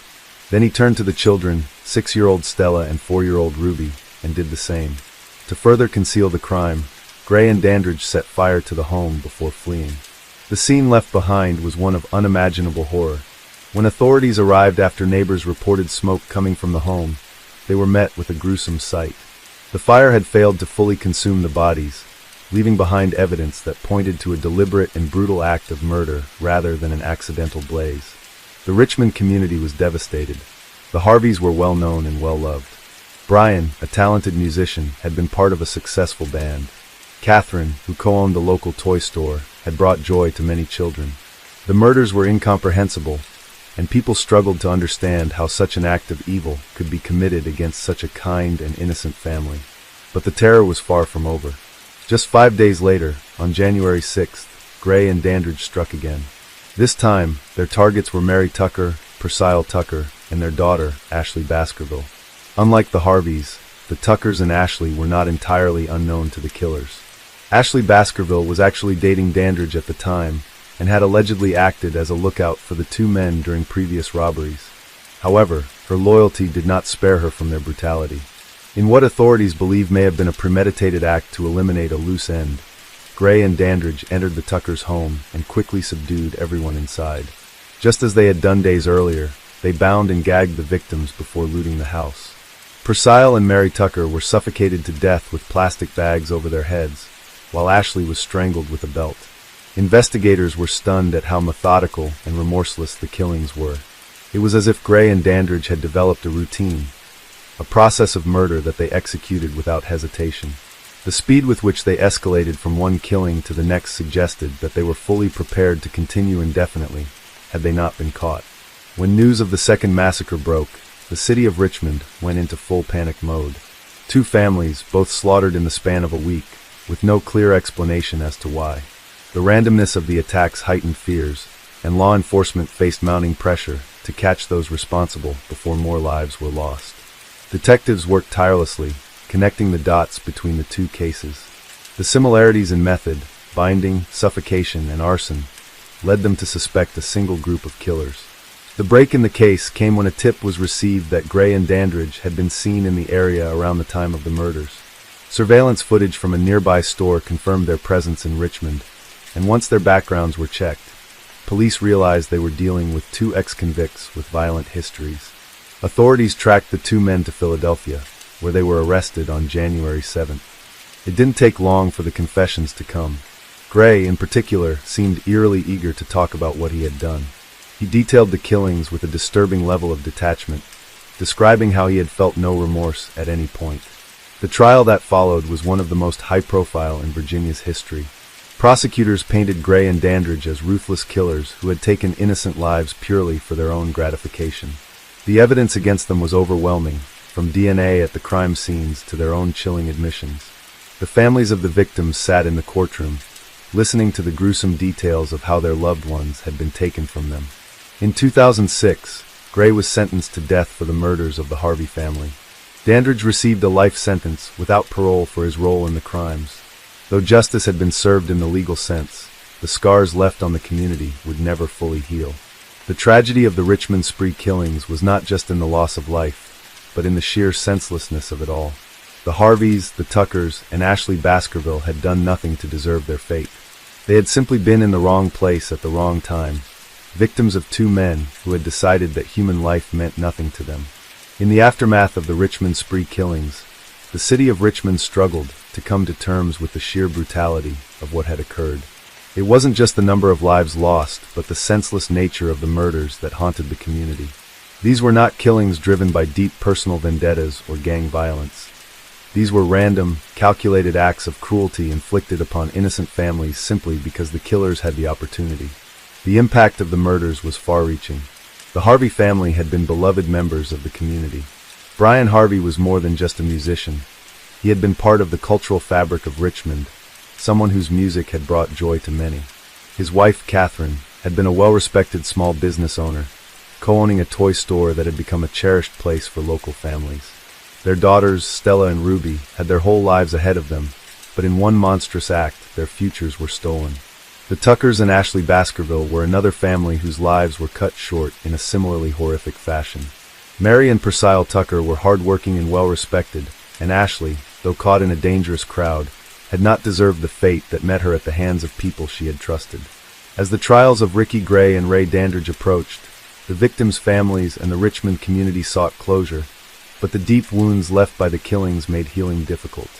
The evidence against the killers was overwhelming. Gray's confessions alone would have been enough to convict him, but forensic evidence also linked him to the scenes.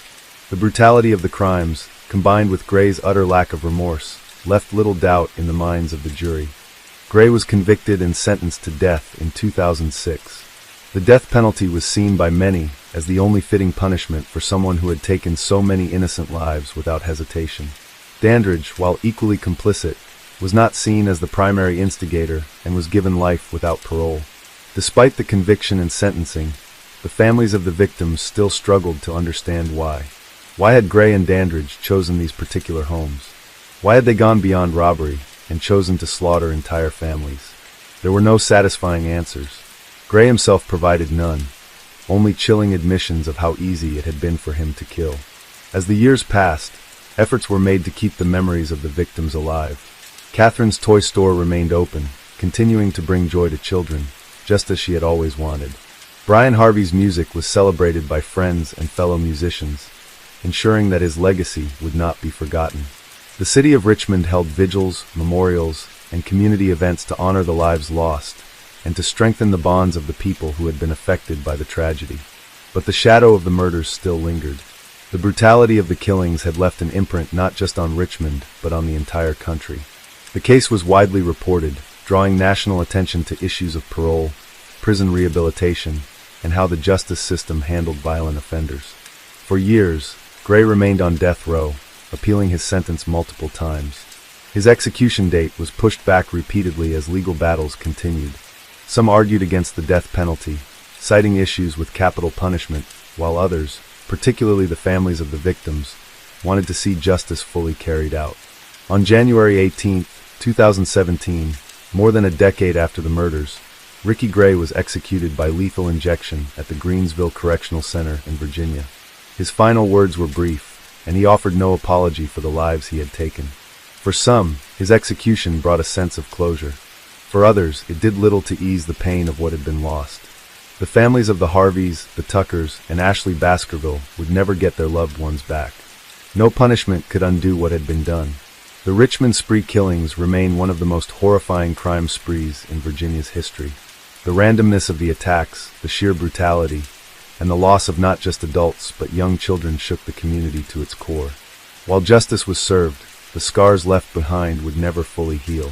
Even years later, when people speak of the Harvey family or the Tuckers, there is a quiet sadness. Their names are not forgotten.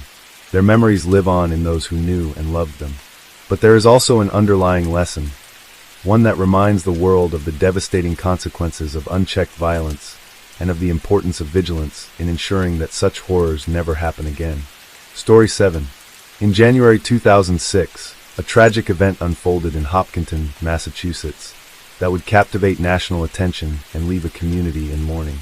On January 20, 2006, the bodies of 27-year-old Rachel Entwistle and her 9-month-old daughter, Lillian, were discovered in their home. Both had been shot to death in what initially appeared to be a murder-suicide. However, as investigators delved deeper into the case, a more sinister narrative began to emerge. Rachel and Lillian were found in the master bedroom of their home. Rachel had been shot in the head, and Lillian had been shot in the abdomen. A .22 caliber firearm was found near Rachel's body, leading some to speculate that she had taken her own life after killing her daughter. However, those who knew Rachel found this scenario implausible, describing her as a devoted mother who adored her child. Neil Entwistle, Rachel's husband and Lillian's father, was notably absent when the bodies were discovered. He had reportedly left the country, returning to his native England shortly after the murders. This raised immediate suspicions among law enforcement officials. Further investigation revealed that Neil had been struggling with significant financial difficulties. Despite portraying himself as a successful computer consultant, records indicated that he was unemployed and deeply in debt. As detectives pieced together the timeline, they learned that Neil had purchased a one-way ticket to England on January 21st, just one day after the murders. He had made no attempt to contact authorities or inform them of his family's deaths. Instead, he had sought refuge with his parents in Worksop, Nottinghamshire. This behavior further fueled suspicions of his involvement in the crime. Investigators also uncovered evidence of Neil's infidelity. He had been frequenting online escort services and had engaged in explicit communications with multiple women. This discovery painted a picture of a man leading a double life, one that was far removed from the image of a loving husband and father he had projected. The case against Neil Entwistle continued to build as forensic evidence was analyzed. Gunshot residue was found on his clothing, and his fingerprints were discovered on the firearm used in the murders. Ballistic tests confirmed that the weapon had been taken from his father-in-law's collection, which Neil had access to. Additionally, computer records showed that Neil had conducted internet searches on how to kill someone and how to commit suicide in the days leading up to the murders. Armed with this mounting evidence, authorities issued an international arrest warrant for Neil Entwistle.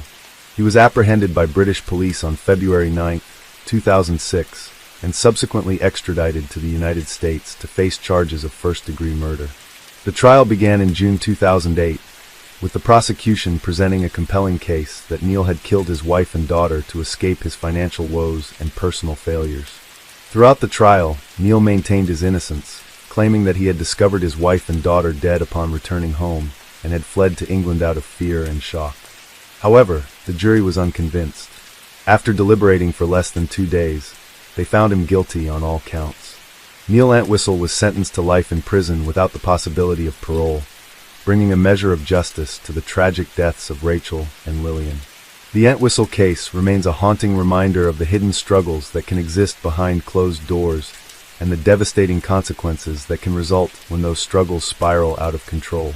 As the investigation into the murders of Rachel and Lillian Entwistle progressed, law enforcement officials meticulously reconstructed the timeline of events leading up to the tragic discovery. They began by examining Neil Entwistle's movements and behavior both before and after the killings, hoping to find a clearer picture of his involvement. Rachel and Lillian were last seen alive on the morning of January 20th, 2006. The Entwistles had moved into their Hopkinton, Massachusetts home only 10 days earlier, seemingly ready to start the next chapter of their lives as a family. However, behind the walls of their newly purchased house, financial troubles, deception, and desperation loomed. Investigators uncovered that Neil had made numerous online searches in the weeks prior to the murders. His browsing history contained disturbing queries about killing methods, including how to shoot someone and how to commit suicide painlessly.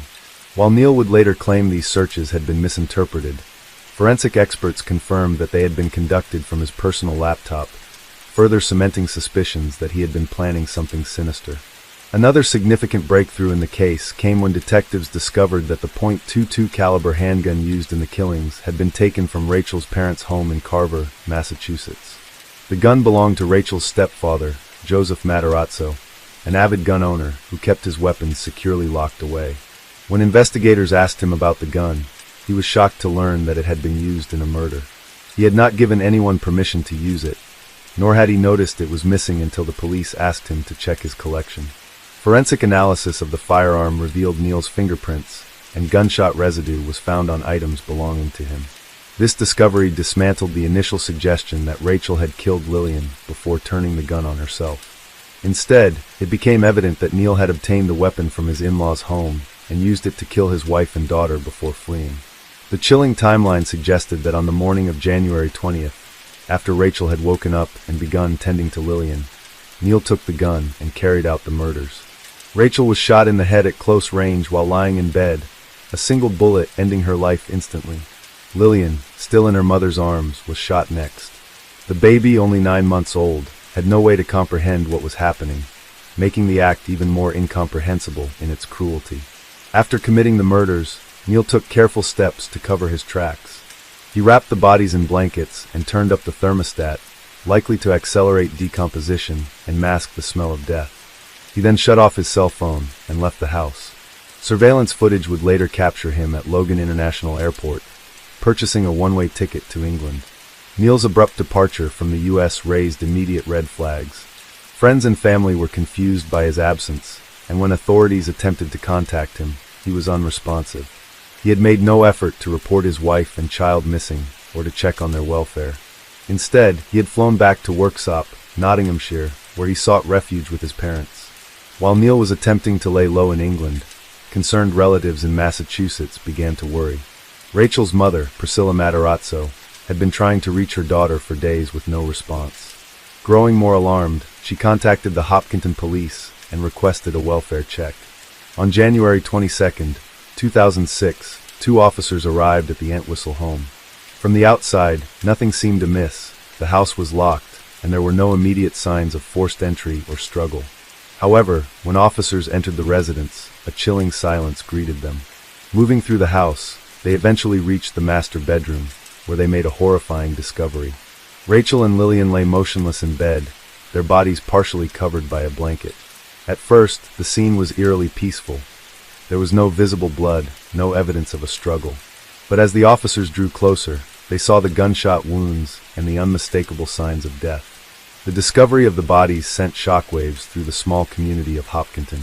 The town, known for its tight-knit population and picturesque New England charm, was not a place where violent crime was expected, let alone a crime of this magnitude. Investigators immediately focused on finding Neil Entwistle. While he was already their prime suspect due to his sudden disappearance, they needed concrete evidence to secure an arrest. They worked with British authorities to locate him, and on February 9, 2006, less than 3 weeks after the murders, Neil was arrested in London. At the time of his arrest, Neil showed no visible signs of distress. He was composed, even indifferent, as he was taken into custody. His demeanor further alarmed investigators, who expected a grieving husband and father to be distraught, confused, or eager to prove his innocence. Instead, Neil was calm, almost detached, raising even more suspicions about his guilt. During interrogations, Neil provided an alternate version of events, one that seemed implausible given the evidence against him. He claimed that on the morning of January 20th, He had gone out to run errands and returned home to find Rachel and Lillian dead. Terrified and in shock, he panicked and fled to England rather than alerting the police. Authorities found his explanation dubious. If he had truly discovered his wife and daughter murdered, why hadn't he called for help? Why had he not informed anyone, not even Rachel's family, about their deaths? Why had he immediately fled the country instead of staying to cooperate with law enforcement? Further damning evidence against Neil emerged from his financial records. Investigators uncovered that Neil had accumulated significant debt and had been living well beyond his means. Despite telling Rachel's family that he was a successful entrepreneur, he had no steady job and had maxed out multiple credit cards. Neil had also been frequenting escort websites, engaging in explicit conversations with other women, while still portraying himself as a loving husband to Rachel. His financial struggles, coupled with his secretive behavior, painted a picture of a man desperate for an escape from his responsibilities. Prosecutors later argued that Neil had killed his wife and daughter because he saw them as obstacles to his fantasy of an affluent, carefree life. With Rachel gone, he could reinvent himself, shed his financial burdens, and start over. But his hasty and ill-conceived escape plan had only ensured his downfall. As Neil awaited extradition back to the U.S., the case against him continued to build.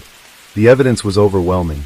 His fingerprints on the murder weapon, the gunshot residue on his clothing, his internet searches, his sudden flight, and his financial motive. The extradition process was swift, and by mid-February, Neil was back in Massachusetts, facing first-degree murder charges. The trial that awaited him would be one of the most highly publicized in the state's history, drawing intense media scrutiny and public outrage. As Rachel's family grieved and prepared for the legal battle ahead, the town of Hopkinton mourned the loss of a young mother and her innocent child.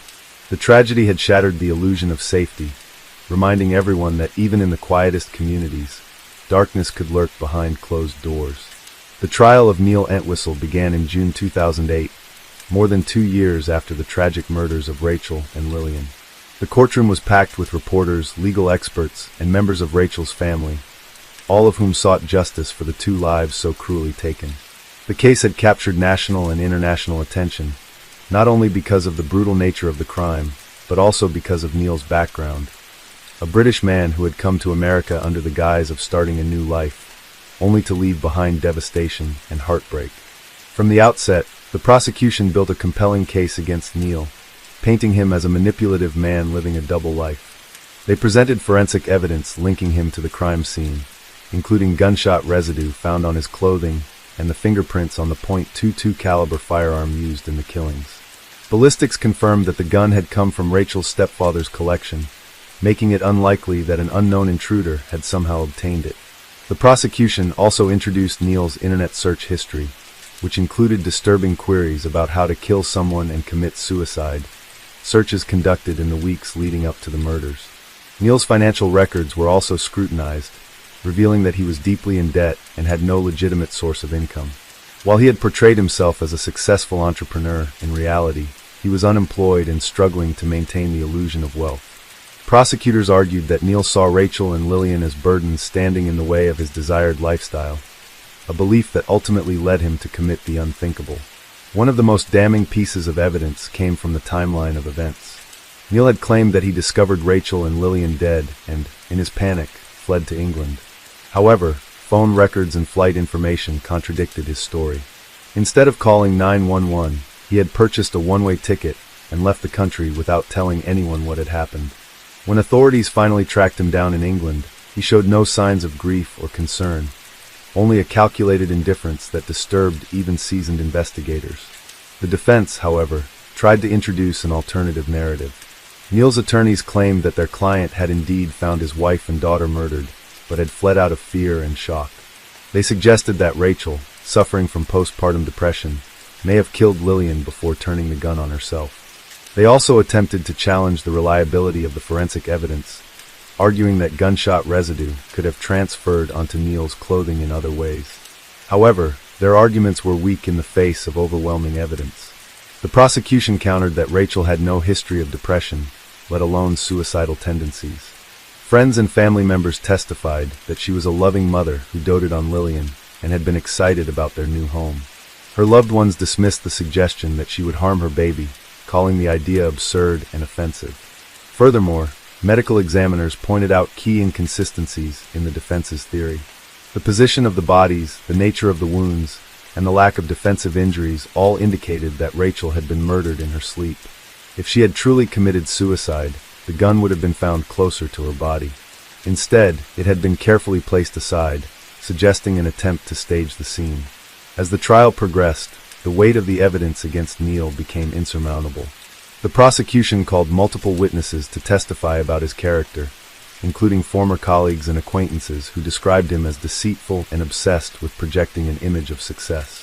His use of escort services and explicit online activity further painted him as a man detached from his responsibilities as a husband and father. Rachel's family sat through every grueling moment of the trial, listening as the details of her final moments were laid bare. Priscilla Matarazzo, Rachel's mother, was visibly emotional as prosecutors showed photos of the crime scene and played recordings of Neil's police interviews. The loss of her daughter and granddaughter had left a void that could never be filled, and she made it clear that she wanted the man responsible to pay the ultimate price. After weeks of testimony, the case was finally handed over to the jury. Deliberations lasted less than 2 days, a reflection of the prosecution's airtight case. On June 25, 2008, the jury returned with their verdict: guilty on all counts of first-degree murder. Neil Entwistle, the man who had once convinced an entire community that he was a loving husband and father, was now convicted of the brutal killings of his wife and child. The sentencing phase was swift. Massachusetts law dictated that a first-degree murder conviction carried a mandatory life sentence without the possibility of parole. The judge, addressing Neil directly, expressed his disgust at the crime, calling it a cold and calculated act of betrayal. As he handed down the life sentence, Neil remained emotionless, showing no visible reaction. For Rachel's family, the verdict was a bittersweet victory. While nothing could bring back Rachel and Lillian, there was solace in knowing that justice had been served. Outside the courthouse, Priscilla spoke to reporters, saying, "We miss them every single day, but at least we know the man who took them from us will never walk free again." In the years that followed, Neil made several attempts to appeal his conviction, but each one was rejected. The courts found no merit in his claims of an unfair trial or mishandled evidence. He remained incarcerated, serving out his life sentence in a Massachusetts correctional facility. The Entwistle case left a lasting mark on Hopkinton, a quiet town that had been shaken to its core by the senseless tragedy. It served as a grim reminder that even those who appear to have perfect lives can harbor dark secrets, and that sometimes the greatest dangers come from the people we trust the most. Though time passed, Rachel and Lillian were never forgotten. Their family continued to honor their memory, sharing stories of Rachel's kindness and Lillian's innocent smile. They became symbols of a tragedy that should never have happened, a reminder of the devastating consequences of greed, deception, and selfishness. Story 8. In February 2006, a significant legal case unfolded in the United States that tested the boundaries of internet freedom and the definition of obscenity. Karen Fletcher, a 56-year-old woman from Donora, Pennsylvania, was indicted on 6 counts of distributing obscene materials over the internet. Her case, United States versus Karen Fletcher, would become a focal point in discussions about the First Amendment and the regulation of online content. Fletcher operated a website called Red Rose Stories, where she posted fictional narratives depicting the molestation, torture, and murder of young children. Access to the site required a $10 monthly subscription fee, and at the time of the indictment, it had 29 subscribers. Unlike typical obscenity cases that involve visual depictions, Fletcher's case was unique in that it centered solely on written text. The indictment, filed by U.S. Attorney Mary Beth Buchanan, alleged that Fletcher's stories violated federal obscenity laws. Buchanan stated, "Obscene material is not protected by the First Amendment, and the law is clear on that." She further described the content as extremely egregious and as patently offensive as material possibly could be. Fletcher's defense attorneys argued that her writings, while disturbing, were a form of personal expression and did not meet the legal definition of obscenity. They contended that the stories were comparable to scenes found in literature and media, citing examples such as Anthony Burgess's A Clockwork Orange and certain episodes of the television show South Park. Additionally, they highlighted that Fletcher charged a membership fee to access the site, indicating that she was not attempting to distribute the materials widely. The defense also emphasized Fletcher's personal history, noting that she had been sexually abused as a child and suffered from agoraphobia, a fear of public places. They argued that her writings were a form of catharsis, helping her cope with her traumatic past. In affidavits, Fletcher wrote, "I have always been afraid of monsters. The monsters in my life had always been real. For too long they were always there with unlimited access to me, and I was helpless to do anything about it. In my stories, I have created new monsters." The case garnered significant attention from First Amendment activists, who were concerned about the implications of prosecuting someone solely for written content. They argued that such a prosecution could set a dangerous precedent for censorship and infringe upon free speech rights. As the case progressed, Fletcher's health and mental state became central considerations. Her lawyers contended that she was not capable of enduring a trial due to her agoraphobia and other health issues. Facing the possibility of a lengthy prison sentence, Fletcher ultimately agreed to a plea bargain. In May 2008, she pleaded guilty to one count of distributing obscene materials. Under the terms of the agreement, she was sentenced to 5 years of probation, including 6 months of home detention, and was required to forfeit her computer.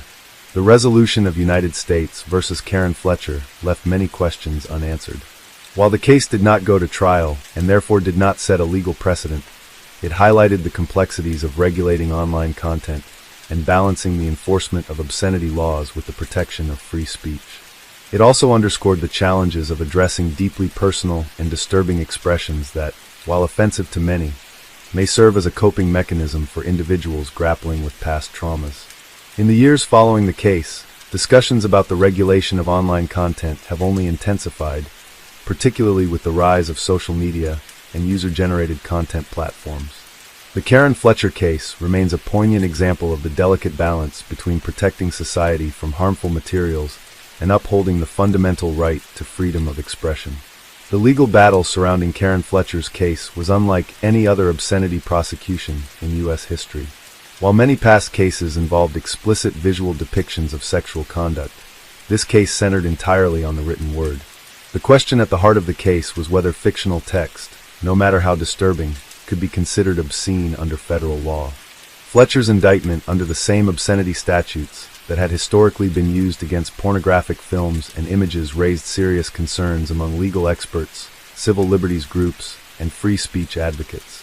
To understand the magnitude of this case, it is important to consider the legal framework of obscenity laws in the United States.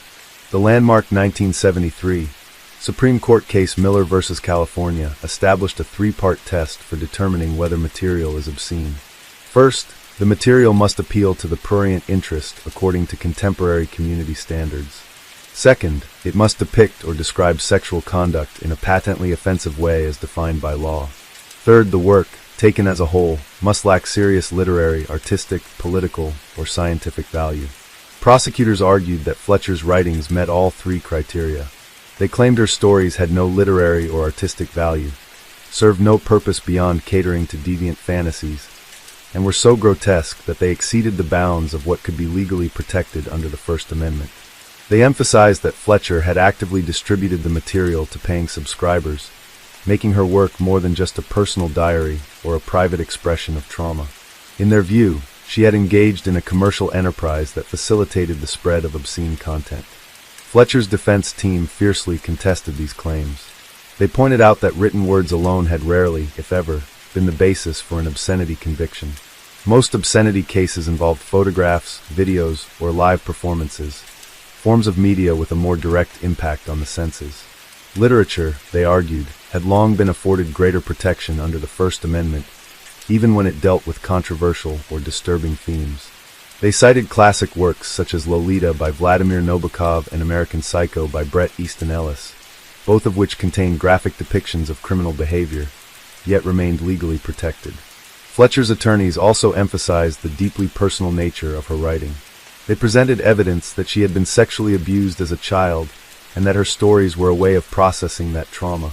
Mental health professionals submitted reports stating that Fletcher suffered from severe agoraphobia, post-traumatic stress disorder, PTSD, and anxiety disorders, which had prevented her from leaving her house for years. Writing, they argued, was her primary form of emotional release. One of the most contentious aspects of the case was the nature of Fletcher's online audience. The prosecution contended that by charging a subscription fee, Fletcher had created an underground marketplace for illegal material. The FBI had obtained evidence that at least some of her subscribers had criminal records related to child exploitation offenses. They claimed that even if Fletcher herself had no intention of harming anyone, her work contributed to a broader culture of sexual violence and could encourage real-world crimes. The defense countered that there was no evidence linking Fletcher's stories to actual illegal activity. They pointed out that her website did not contain any real images or involve any actual victims. Unlike cases involving child pornography, where real children are harmed in the process of creating the material, Fletcher's work was purely fictional. They warned that prosecuting someone solely for their written words could set a dangerous precedent, opening the door for further censorship of controversial literature. As the case gained media attention, free speech advocacy groups such as the American Civil Liberties Union, ACLU, and the Electronic Frontier Foundation, EFF, weighed in. They argued that the prosecution of Karen Fletcher represented a slippery slope toward broader government control over internet content. If Fletcher could be convicted for her disturbing fiction, what would stop authorities from going after other controversial writers in the future? Would horror novelists or true crime authors be at risk of prosecution if their work was deemed too graphic? Journalists covering the case noted that similar themes could be found in mainstream entertainment. Films such as The Silence of the Lambs and Saw depicted gruesome acts of violence and psychological torment, yet they were protected as forms of artistic expression. Why then was Fletcher being singled out? Some speculated that it was because her stories involved children, a subject that evoked deep emotional responses and made rational debate difficult. Beyond the legal and constitutional questions, Fletcher's case raised broader societal issues about the nature of the internet and the role of law enforcement in policing online behavior. The mid-2000s saw the rise of social media, personal blogs, and online forums, where people could share their thoughts and experiences anonymously. Fletcher's website was part of this evolving digital landscape, and her prosecution highlighted the challenges of determining what should and should not be permissible in a world where almost anything could be published and accessed instantly. Even within law enforcement circles, there was some debate over the handling of Fletcher's case. While some officials saw her as a dangerous figure enabling criminal behavior, others questioned whether she was truly a threat to society.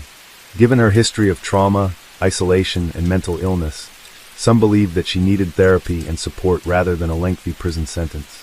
The fact that she had never committed a violent crime or engaged in any illegal activity beyond the distribution of her writings made the case particularly complex. As Fletcher's trial date approached, she faced mounting pressure. The possibility of conviction meant she could face up to 30 years in federal prison. Her lawyers continued to negotiate with prosecutors, hoping to reach a plea deal that would spare her from incarceration. Meanwhile, the case continued to generate controversy, with opinion pieces in major newspapers debating whether the government had overstepped its bounds.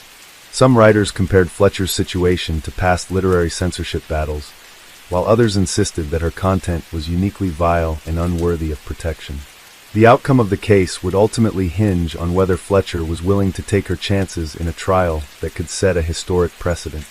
The stakes were high not just for her, but for the broader debate over internet freedom, obscenity laws, and the limits of free speech in the digital age.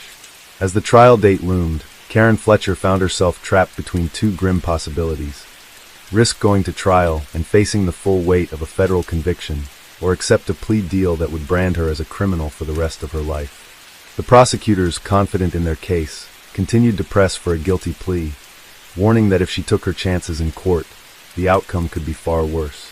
Despite the mounting pressure, Fletcher's defense team debated the merits of fighting for a broader legal victory. If they could establish that her writings were constitutionally protected under the First Amendment, it would set a crucial precedent for future cases involving written fiction. However, the stakes were dangerously high. A conviction could redefine the legal boundaries of obscenity law, potentially criminalizing an entire category of disturbing but fictional content. Fletcher herself was exhausted. Years of isolation had made her ill-equipped to handle the relentless media scrutiny, the legal jargon, and the weight of being at the center of a legal battle with national implications. Journalists, legal analysts, and advocacy groups continued to debate the case in newspapers and online forums, with public opinion deeply divided. Some saw her as a deeply disturbed woman, who had exploited a legal loophole to profit from reprehensible content. Others viewed her as an unlikely free speech martyr, a victim of a government overreach that could lead to dangerous censorship. One of the key turning points in the case came when a forensic linguist was brought in by the defense to analyze the content of Fletcher's stories. The expert testified that, while grotesque, her writings contained elements of confessional literature and trauma processing. They argued that her work, while deeply unsettling, lacked the structured narrative and deliberate titillation associated with traditional obscenity cases. The prosecution dismissed these claims, stating that the stories contained no clear artistic or literary merit and existed solely to satisfy a prurient interest. They cited the fact that subscribers had paid money to access the content as evidence that the stories had a commercial purpose, a key element in proving obscenity under federal law. The chilling part of the case was the nature of the website's subscribers. The FBI investigation had uncovered that at least a handful of them had prior convictions for child exploitation offenses. This fact, more than anything else, worked against Fletcher in the court of public opinion. Prosecutors argued that her website had effectively created a community where people with dangerous desires could gather and share in the consumption of her work. Even if Fletcher had not directly engaged in any criminal activity beyond the publication of her stories, the government insisted that her writing provided an avenue for harmful fantasies to flourish. As negotiations continued behind closed doors, Fletcher's attorneys knew that a trial would be risky. The jury pool was unlikely to be sympathetic to a woman accused of writing about such horrific subjects, regardless of whether the content was technically legal. Public outrage over crimes against children was one of the few issues that could override even the most rigorous free speech arguments. Given Fletcher's fragile mental and physical health, her attorneys worried that if she received the maximum sentence, she would never survive incarceration. At the last moment, Fletcher's legal team reached an agreement with the prosecution. In exchange for pleading guilty to 6 counts of obscenity, she would avoid prison time, but would be placed under house arrest for several years, undergo psychiatric treatment, and be required to register as a sex offender. For Fletcher, the decision was devastating, but the alternative, decades in federal prison, was simply not an option. She accepted the deal, appearing in court to formally enter her plea. The judge, recognizing her deteriorating health and the complexity of the case, approved the agreement, but made it clear that the government had every right to pursue charges against material deemed obscene under federal law. The aftermath of the case sent ripples through the legal and literary communities. Free speech organizations decried the decision, warning that the case set a dangerous precedent for written works being prosecuted under obscenity laws. While visual depictions had long been subject to criminal penalties, written fiction had remained largely protected, until now. Some legal scholars feared that this ruling would open the door for the government to go after other controversial literature, including works of horror, psychological thrillers, and underground fiction that pushed moral boundaries. Despite these concerns, the broader public reaction was largely indifferent or approving of the outcome. For most people, the subject matter of Fletcher's work was simply too disturbing to inspire widespread sympathy. Many saw the case as an appropriate response to someone who had profited from the darkest corners of human imagination. Others argued that while they supported free speech, there had to be some limits on content that catered to dangerous individuals. Fletcher faded from public view following the plea deal. Confined to her home under the conditions of house arrest, she retreated even further into her isolation. Her website was permanently shut down, and the FBI made it clear that they would continue monitoring online spaces for similar content. The case left an unsettling question unanswered. Where should the line be drawn when it comes to fictional works that depict disturbing or criminal behavior? Even years later, legal scholars reference the case as a cautionary example of how digital spaces and federal law could collide in unpredictable ways. Some saw it as a necessary prosecution, a rare example of law enforcement adapting to the ever-changing landscape of online crime. Others saw it as a moment when the government had overstepped, prioritizing public outrage over legal principles. In the end, Karen Fletcher became an infamous but little-known figure, remembered not for who she was, but for the uncomfortable questions her case forced society to confront. Story 9. In February 2006, a landmark legal case unfolded in Australia that tested the nation's anti-terrorism laws and their application within the judicial system. Joseph Terence Thomas, a 32-year-old from Melbourne, became the first individual convicted under Australia's newly enacted counter-terrorism legislation. His case, widely publicized and often referred to in the media as that of Jihad Jack, ignited intense debates about civil liberties, the admissibility of evidence obtained abroad, and the balance between national security and individual rights. Thomas's journey into the legal spotlight began in 2001 when he traveled to Pakistan, ostensibly to study Islam. During his time there, he attended a military training camp in Afghanistan associated with Al-Qaeda. He later claimed that his involvement was limited to religious study and that he was unaware of the camp's true nature.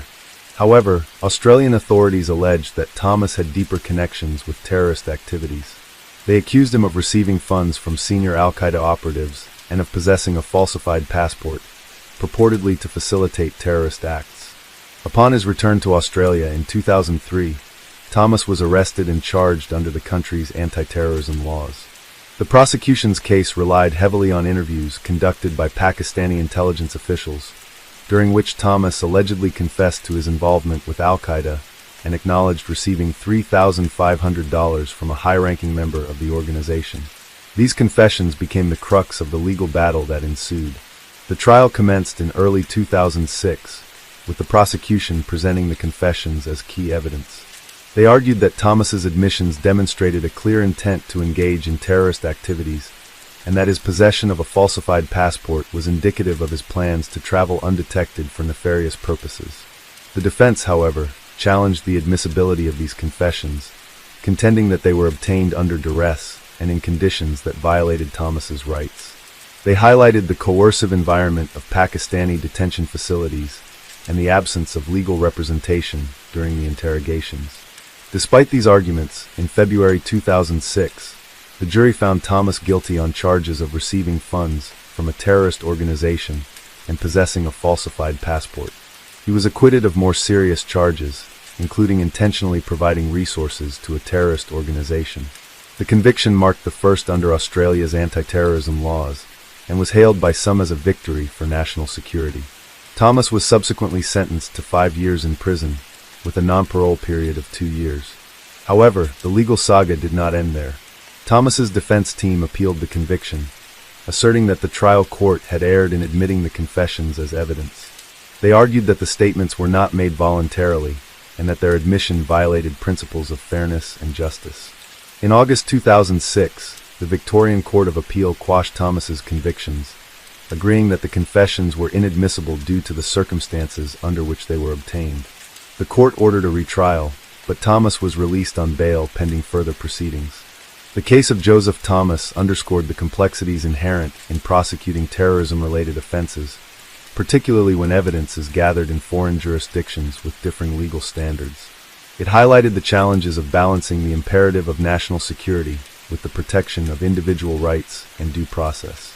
The legal proceedings also sparked a broader conversation in Australia about the reach and application of anti-terrorism laws, the treatment of citizens accused of terrorism abroad, and the standards of evidence required to secure convictions in such cases. In the years following his release, Thomas faced additional legal challenges, including control orders and further legal proceedings. His case remains a seminal example in Australian legal history, illustrating the tensions between security measures and civil liberties in the post-9/11 era. As Joseph Thomas sat in his prison cell following his conviction in February 2006, his legal team was already working on an appeal that would challenge the validity of the evidence used against him. The appeal, which would eventually lead to the overturning of his conviction, centered around one critical argument. The confessions Thomas had made while in Pakistani custody were obtained under circumstances that violated fundamental principles of fairness and due process. But before the appeal could take place, Thomas found himself at the center of a growing national debate over the balance between national security and civil liberties. The media had latched onto the case with sensational headlines, branding Thomas with the moniker Jihad Jack, a name that had first surfaced in Australian tabloids. To some, he was a dangerous individual who had trained with Al-Qaeda, accepted money from terrorists, and was plotting something nefarious. To others, he was a misguided young man who had made bad decisions, but was not a genuine threat to national security. The fact that Thomas had been convicted under newly enacted anti-terrorism laws made his case particularly controversial, as legal experts questioned whether these laws were being applied too broadly. One of the main points of contention was the admissibility of Thomas's confessions. The defense argued that these statements had been obtained while he was in the custody of Pakistani intelligence services, an agency known for its harsh interrogation techniques. Thomas had been detained for months in secret locations, often held in solitary confinement, and allegedly questioned without access to legal counsel. The conditions of his detention, his lawyers argued, amounted to psychological coercion. During these interrogations, he allegedly confessed to having received $3,500 from an al-Qaeda operative and to possessing a fraudulent passport. The prosecution, however, maintained that the confessions were valid. They argued that there was no direct evidence that Thomas had been mistreated and that he had spoken freely during the recorded interrogations. They contended that he had knowingly accepted money from a terrorist organization and that his forged passport indicated an intent to engage in further clandestine activities. The government saw Thomas's conviction as a crucial test of Australia's anti-terrorism laws, which had been introduced in the wake of the September 11th attacks and the 2002 Bali bombings. As legal experts debated the implications of the case, Thomas's family maintained his innocence. His wife, a woman he had met while in Pakistan, spoke to the press about the toll the trial had taken on their lives. She described how the family had been ostracized by the community, how Thomas's name had become synonymous with terrorism, and how their children would grow up with the stigma of their father's conviction. Meanwhile, behind the scenes, intelligence agencies continued to monitor Thomas's connections. Although he had been convicted of receiving money from al-Qaeda, there was no evidence that he had ever planned or participated in an actual attack.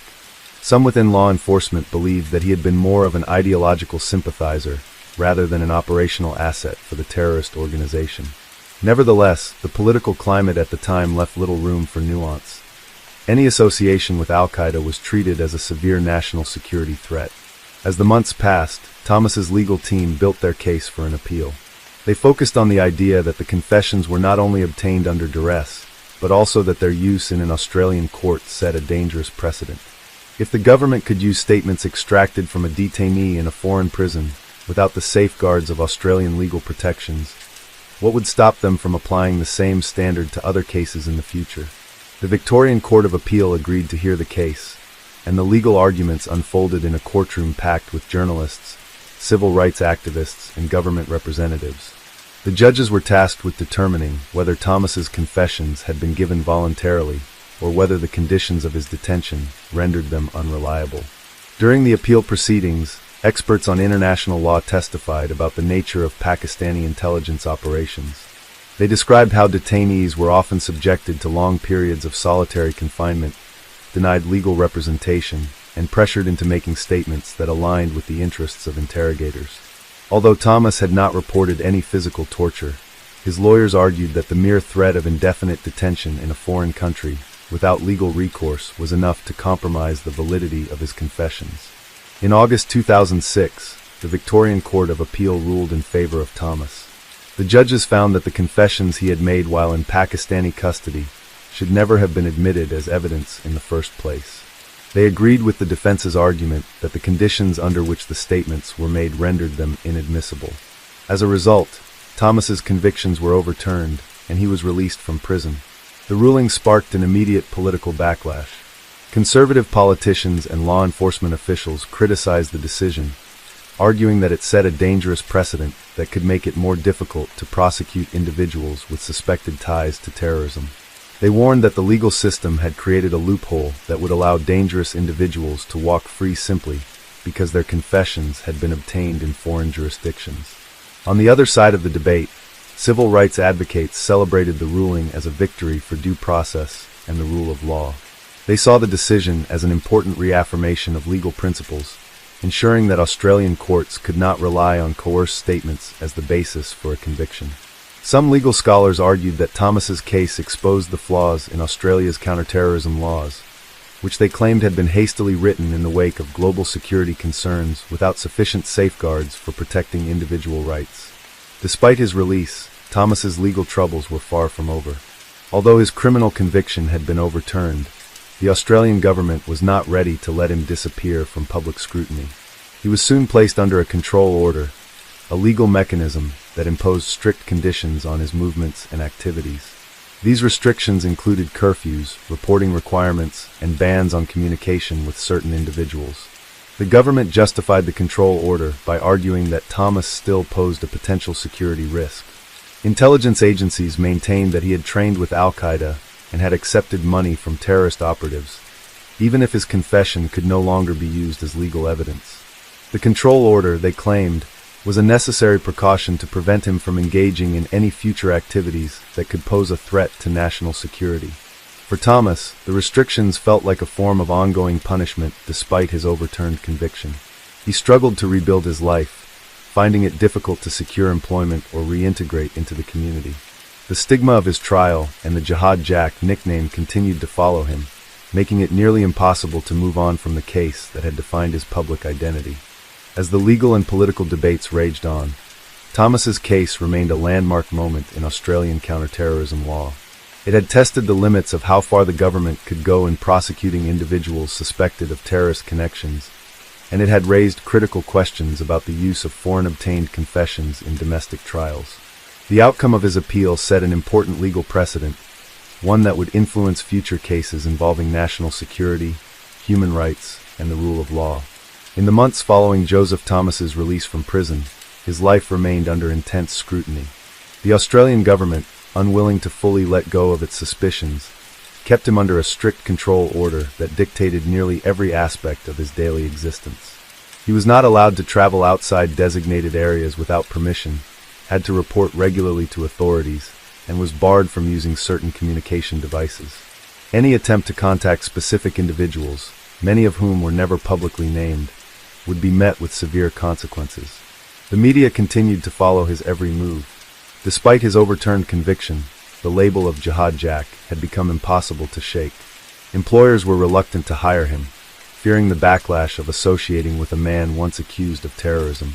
Even old friends and acquaintances distanced themselves, afraid that maintaining contact with Thomas might draw the attention of law enforcement. The stigma extended to his family as well. His wife, who had stood by him through the ordeal, faced hostility from neighbors, and their children were subjected to whispers and judgment at school. Thomas attempted to challenge the control order, arguing that it amounted to a form of indefinite punishment without trial. His legal team contended that the restrictions were unreasonable, given that his conviction had been overturned and no new charges had been brought against him. Civil liberties groups also weighed in, warning that the use of control orders set a dangerous precedent, allowing governments to impose severe restrictions on individuals without needing to prove their guilt in a court of law. Despite these efforts, the courts upheld the control order, stating that the government had sufficient grounds to consider Thomas a security risk. The ruling reinforced the broad powers granted to authorities under Australia's anti-terrorism laws and underscored the challenges faced by individuals who, despite being legally exonerated, remained under suspicion in the eyes of the state. As the years passed, Thomas tried to fade from the public eye. He moved to regional Victoria, hoping for a quieter life away from the relentless attention of the press. But his past followed him wherever he went. Community members, aware of his history, remained wary of him, and any attempts at rebuilding his life were met with obstacles. The stigma of being Australia's first convicted terrorist, despite the court's later ruling, never truly disappeared. Meanwhile, debates over the handling of his case continued within legal and political circles. His overturned conviction became a key reference point in discussions about the reach of counterterrorism laws, the admissibility of evidence obtained abroad, and the role of civil liberties in the fight against terrorism. Legal scholars pointed to the case as an example of the dangers of relying on confessions extracted in foreign detention centers, while security officials maintained that his original conviction was justified based on intelligence gathered by international agencies. In the broader context of Australian national security policy, Thomas's case remained significant. It highlighted the tensions between the need for vigilance in counterterrorism efforts and the principles of justice and due process. It also demonstrated the long-lasting impact that such accusations could have on an individual's life, even in cases where the legal system ultimately ruled in their favor. Thomas rarely spoke publicly after his release, choosing to avoid media attention as much as possible. In rare interviews, he expressed regret over his decision to travel to Afghanistan, but maintained that he had never intended to harm anyone.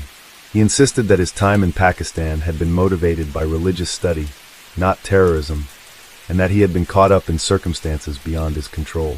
However, for many Australians, his story remained a cautionary tale, a reminder of how easily an individual's life could be upended in the post-9/11 world, where the mere perception of a terrorist connection could have devastating consequences.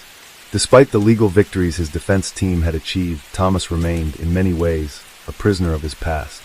His movements were monitored, his name was forever associated with terrorism, and his future remained uncertain. The control orders imposed on him were reviewed periodically, but each time, the government found justification to maintain them. Though he had once dreamed of returning to a normal life, he gradually came to accept that his reputation, whether deserved or not, would never allow him to truly be free. As the years went on, Australia's counterterrorism landscape continued to evolve. New laws were introduced, new cases emerged, and the conversation around national security shifted with global events. But the case of Joseph Thomas remained one of the most significant in the country's legal history, a stark example of the complexities involved in prosecuting terrorism cases, the difficulties of balancing security with justice, and the profound, irreversible impact that such accusations could have on a person's life. By the time his control orders were finally lifted, the damage had already been done.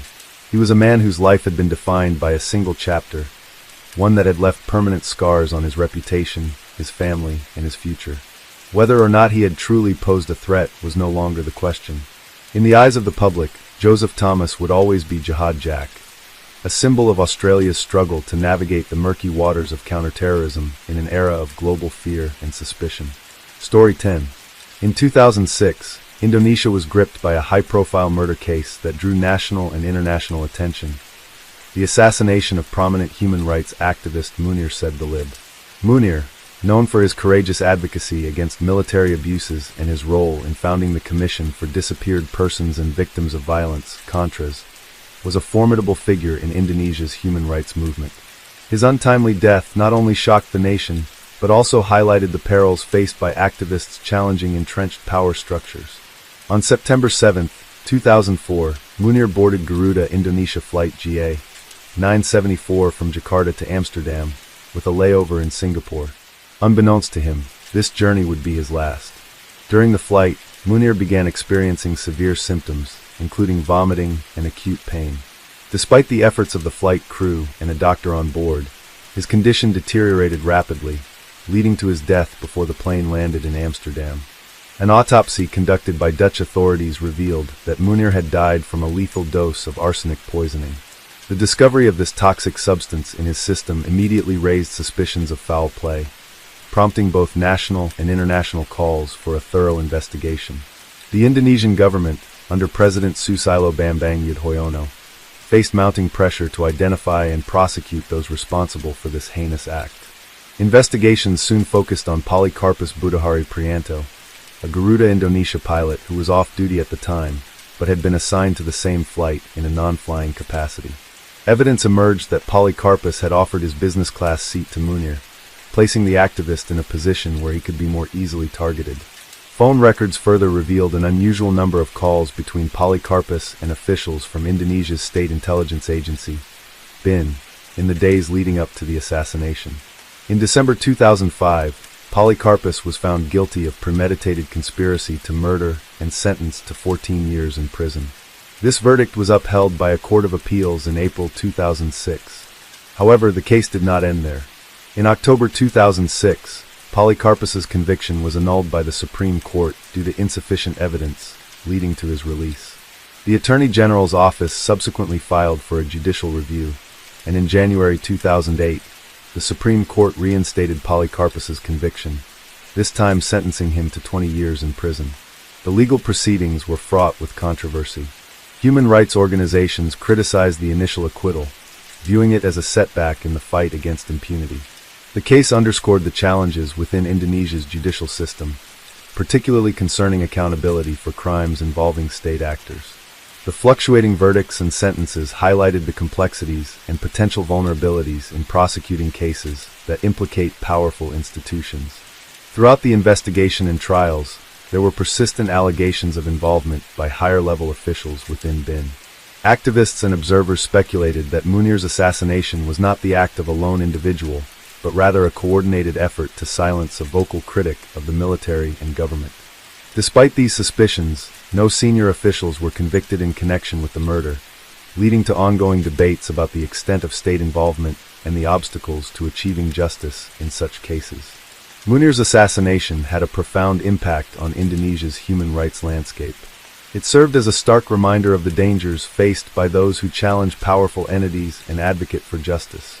The case also galvanized civil society, leading to increased demands for transparency, accountability, and reforms within the intelligence and judicial sectors. In the years following Munir's death, his legacy continued to inspire human rights work in Indonesia.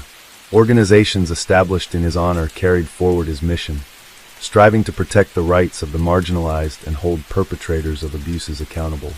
The case remains a touchstone in discussions about human rights and justice in Indonesia, symbolizing both the progress made and the challenges that persist in the nation's journey toward upholding the rule of law.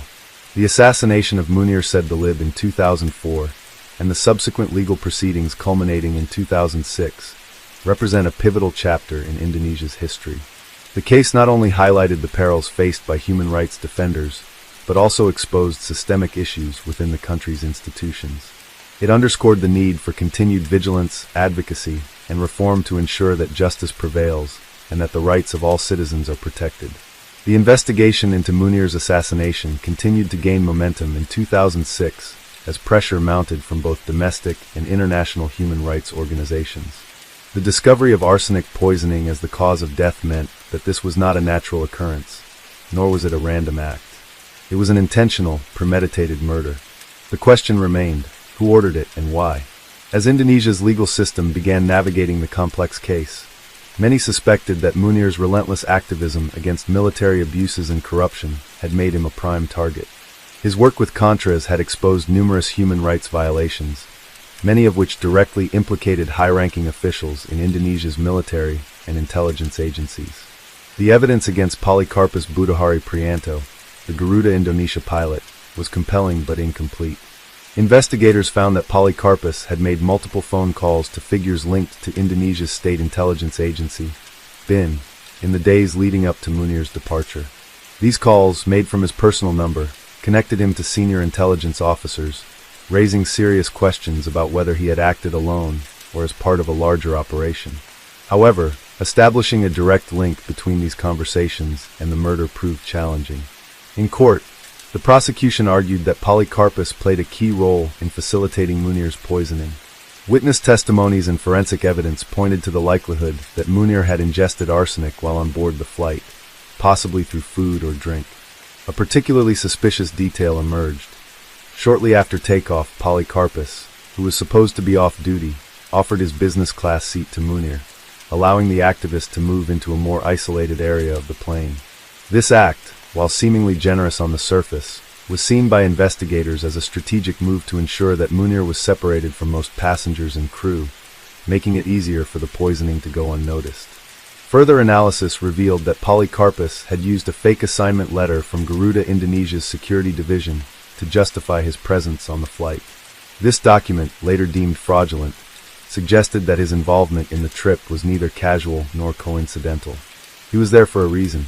The prosecution pushed the argument that he had been planted on the flight to ensure that the assassination was carried out smoothly.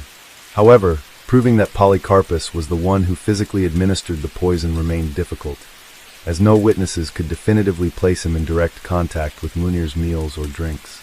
By mid-2006, the trial of Polikarpus had become one of Indonesia's most closely watched legal battles. The courtroom was filled with journalists, activists, and representatives from both Indonesian and international human rights organizations. Public interest in the case was at an all-time high, with many fearing that justice would not be served due to potential interference from powerful figures. Munir's widow, Susawati, played a pivotal role in keeping the case alive, consistently demanding accountability and refusing to allow her husband's murder to be dismissed as an isolated act. She, along with Contras and other rights groups, continued to highlight the need for a deeper probe into BIN's involvement. Despite mounting public scrutiny, the legal proceedings were marked by inconsistencies and delays. Polycarpus's defense team worked aggressively to challenge the evidence, arguing that there was no concrete proof tying him directly to Munir's death. They claimed that the phone records, while suspicious, did not establish a clear conspiracy. Additionally, they pointed out that other passengers and crew members had access to the same meals served on the flight, yet only Munir had fallen ill, suggesting that the poison could have been administered before he boarded the plane. In August 2006, the court finally handed down its verdict. Polycarpus was found guilty of premeditated conspiracy to murder and sentenced to 14 years in prison. While the ruling was initially seen as a step toward justice, many were dissatisfied with the outcome. Critics argued that Polycarpus was merely a foot soldier, a pawn in a much larger operation that had yet to be fully exposed. The response to the verdict was mixed. On one hand, it was a rare case where someone linked to an intelligence agency had been convicted of a political assassination in Indonesia. On the other hand, the failure to hold higher-level figures accountable reinforced skepticism about the country's commitment to justice in cases involving powerful interests. Many believed that Munir's murder was ordered at a much higher level, but due to institutional barriers, the true masterminds would never be brought to trial. As 2006 drew to a close, the calls for further investigation intensified. Human rights organizations, along with Munir's supporters, demanded that the government take more aggressive action to uncover the full extent of Bin's involvement. The case had already exposed significant weaknesses in Indonesia's law enforcement and judiciary, highlighting the challenges of prosecuting cases where state institutions were implicated. The Supreme Court's decision to review Polycarpus's conviction in late 2006 indicated that the legal battle was far from over, and with mounting public pressure, the next stage of the case would determine whether real justice could be achieved. Despite the conviction of Polycarpus Budahari Prianto in 2006, the case was far from over. Many believed that he was not the sole perpetrator, but rather a key player in a much larger conspiracy. The assassination of Munir had sent shockwaves through Indonesia, and pressure from civil society, human rights groups, and the international community continued to mount. People were demanding answers. Who ordered the hit? Why was Munir targeted so ruthlessly? And most importantly, why was justice moving so slowly? The Indonesian government, led by President Susilo Bambang Yudhoyono, had publicly stated its commitment to resolving the case. However, behind the scenes, progress remained frustratingly slow. While Polycarpus had been convicted, there was no decisive action taken against the higher-ups in Indonesia's state intelligence agency, BIN, despite overwhelming circumstantial evidence pointing to their involvement. Phone records, witness testimonies, and leaked documents all suggested that Polycarpus had been in communication with high-ranking BIN officials before and after Munir's death. Yet, no arrests were made beyond Polycarpus, and the deeper layers of the conspiracy remained untouched. In October 2006, Polycarpus's conviction was shockingly annulled by the Supreme Court. The decision stunned many, as it seemed to indicate that even in a high-profile case like this, accountability could be elusive. The ruling cited a lack of direct evidence proving that Polycarpus had administered the arsenic himself. Although his presence on the flight, his connections to BIN, and his fake travel orders were all highly suspicious, the court ruled that these elements were not enough to sustain a murder conviction. This decision only reinforced suspicions that powerful figures behind the scenes were working to protect themselves from exposure. The response from Munir's family and supporters was immediate. His widow, Susawati, alongside various human rights organizations, launched a relentless campaign to overturn the decision and push for a full judicial review. They accused the court of bowing to political pressure and called on the public to demand justice. The Indonesian media, which had been closely following the case, published editorials and investigative reports that kept the pressure on the government. There were calls for an independent commission to be formed to further investigate the involvement of BIN officials, but these efforts faced resistance at every level. As the legal battle continued, new evidence slowly began to emerge. In late 2006, leaked intelligence documents suggested that the planning for Munir's assassination had been extensive, involving multiple operatives and layers of secrecy. A former BIN official, speaking on condition of anonymity, claimed that Munir had been viewed as a national threat due to his outspoken criticism of military human rights abuses. He alleged that the decision to eliminate Munir had come from the highest levels of intelligence command. However, without concrete evidence or a willing whistleblower, these claims remained speculative. The international community also kept a close watch on the case. Several foreign governments, including the Netherlands, where Munir had been traveling to pursue further legal studies, urged Indonesia to fully prosecute those responsible. Human rights organizations like Amnesty International and Human Rights Watch released statements condemning the slow pace of justice and demanding greater accountability. The case had become more than just about one man's murder. It had become a symbol of the ongoing struggle for human rights and justice in Indonesia.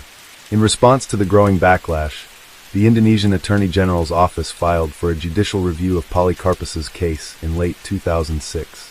This move was widely seen as a concession to public pressure, but it also reignited hope that justice could still be achieved. The prosecution pushed for a reinstatement of Polikarpus's conviction and argued that new evidence linking him to bin operatives should be considered. The case was scheduled to be reviewed in early 2007, with many anticipating whether the legal system would finally hold all perpetrators accountable. By the end of 2006, Indonesia remained divided over the case. While some saw Polikarpus's initial conviction as a step in the right direction, others viewed his temporary release as proof that justice could be manipulated. The deeper question, who within the state apparatus had authorized the assassination, remained unanswered. The battle for justice was not just about Polikarpus. It was about dismantling a culture of impunity that had long plagued Indonesia's political and military institutions. Munir's murder had become more than just a criminal case. It had turned into a defining moment in Indonesia's democratic evolution. The outcome of the case would set a precedent for how the country handled political assassinations and state-sponsored violence. If those responsible could walk free despite overwhelming evidence, it would signal to activists, journalists, and dissenters that speaking out against power still carried deadly consequences. As 2006 came to a close, Susawati and Munir's supporters vowed to continue their fight. Rallies, protests, and public campaigns persisted, ensuring that the case would not fade into obscurity. The question of justice for Munir was still unanswered, but one thing was certain. His legacy as a fearless advocate for human rights would not be forgotten. Story 11. In the year 2000, Germany was shaken by a series of heinous crimes that exposed the deep-seated issues of racism and xenophobia within its society. One of the most harrowing incidents was the brutal murder of Alberto Adriano, a 39-year-old man from Mozambique who had made Germany his home. Alberto had arrived in East Germany in 1988 as a contract worker, seeking better opportunities for himself and his family. Settling in the city of Dessau, he found employment in a meat processing plant and built a life with his partner, with whom he had 3 children. By all accounts, Alberto was a hard-working individual, striving to provide a good life for his loved ones. On the night of June 10, 2000, Alberto watched the opening game of the UEFA Euro 2000 Football Championship with friends. It was a pleasant evening, filled with camaraderie and the shared excitement that football often brings. As the night wore on, Alberto decided to head home, a mere 400 meters away, cutting through the Dessau City Park, a route he had likely taken numerous times without incident. Unbeknownst to him, 3 young men, Enrico H., Frank M., and Christian Ardat, were also in the park that night. These individuals, aged between 16 and 24, were heavily intoxicated and had missed their train home. Fueled by alcohol and entrenched in neo-Nazi ideology, they roamed the park, shouting far-right slogans such as Heil Hitler, their voices piercing the stillness of the night. As Alberto walked through the park, his path crossed with these men. What transpired next was a horrifying act of unprovoked violence. The trio attacked Alberto solely because of the color of his skin. They beat him mercilessly, knocking him to the ground, and continued their assault by stomping on his head repeatedly. The brutality of the attack was staggering, leaving Alberto with severe injuries that rendered him unconscious. Passers-by discovered Alberto's battered body and immediately called for emergency services. He was rushed to the hospital, where medical professionals fought tirelessly to save his life. Despite their best efforts, the injuries were too severe. After languishing in a coma for 3 days, Alberto Adriano succumbed to his wounds on June 13, 2000. The news of Alberto's murder sent shockwaves throughout Germany. The sheer brutality of the crime, coupled with its overtly racist motivations, forced the nation to confront the ugly reality of neo-Nazi sentiments festering within its borders. The public outcry was immense, with citizens and officials alike expressing their horror and condemnation. The 3 perpetrators were swiftly apprehended, During their trial, it was revealed that they had a history of neo-Nazi affiliations and had been involved in previous racist incidents. Their defense offered little in the way of mitigation, and the evidence against them was overwhelming. Enrico H., identified as the primary aggressor, was convicted of murder and sentenced to life imprisonment. Frank M. and Christian R., being younger, were sentenced to 9 years each in juvenile detention facilities. In the aftermath of the trial, then-Chancellor Gerhard Schroeder attended Alberto's funeral, a gesture that underscored the gravity of the situation. He remarked that the verdict was a suitable verdict for a heinous crime, reflecting the sentiments of a nation grappling with the resurgence of far-right extremism. Alberto's death was not an isolated incident. Between 2000 and 2007, Germany witnessed a series of racially motivated murders perpetrated by the National Socialist Underground, NSU, a neo-Nazi terrorist group. This clandestine organization targeted immigrants, primarily of Turkish descent, in a campaign of terror that left 10 people dead and many more wounded. The NSU's activities remained undetected for years, raising serious questions about institutional biases and the effectiveness of law enforcement agencies in addressing far-right extremism.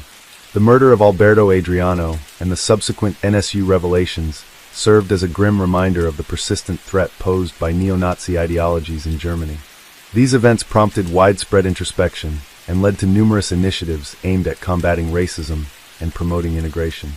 Memorials were erected in honor of the victims, educational programs were implemented to address xenophobia, and the government intensified its efforts to dismantle extremist networks.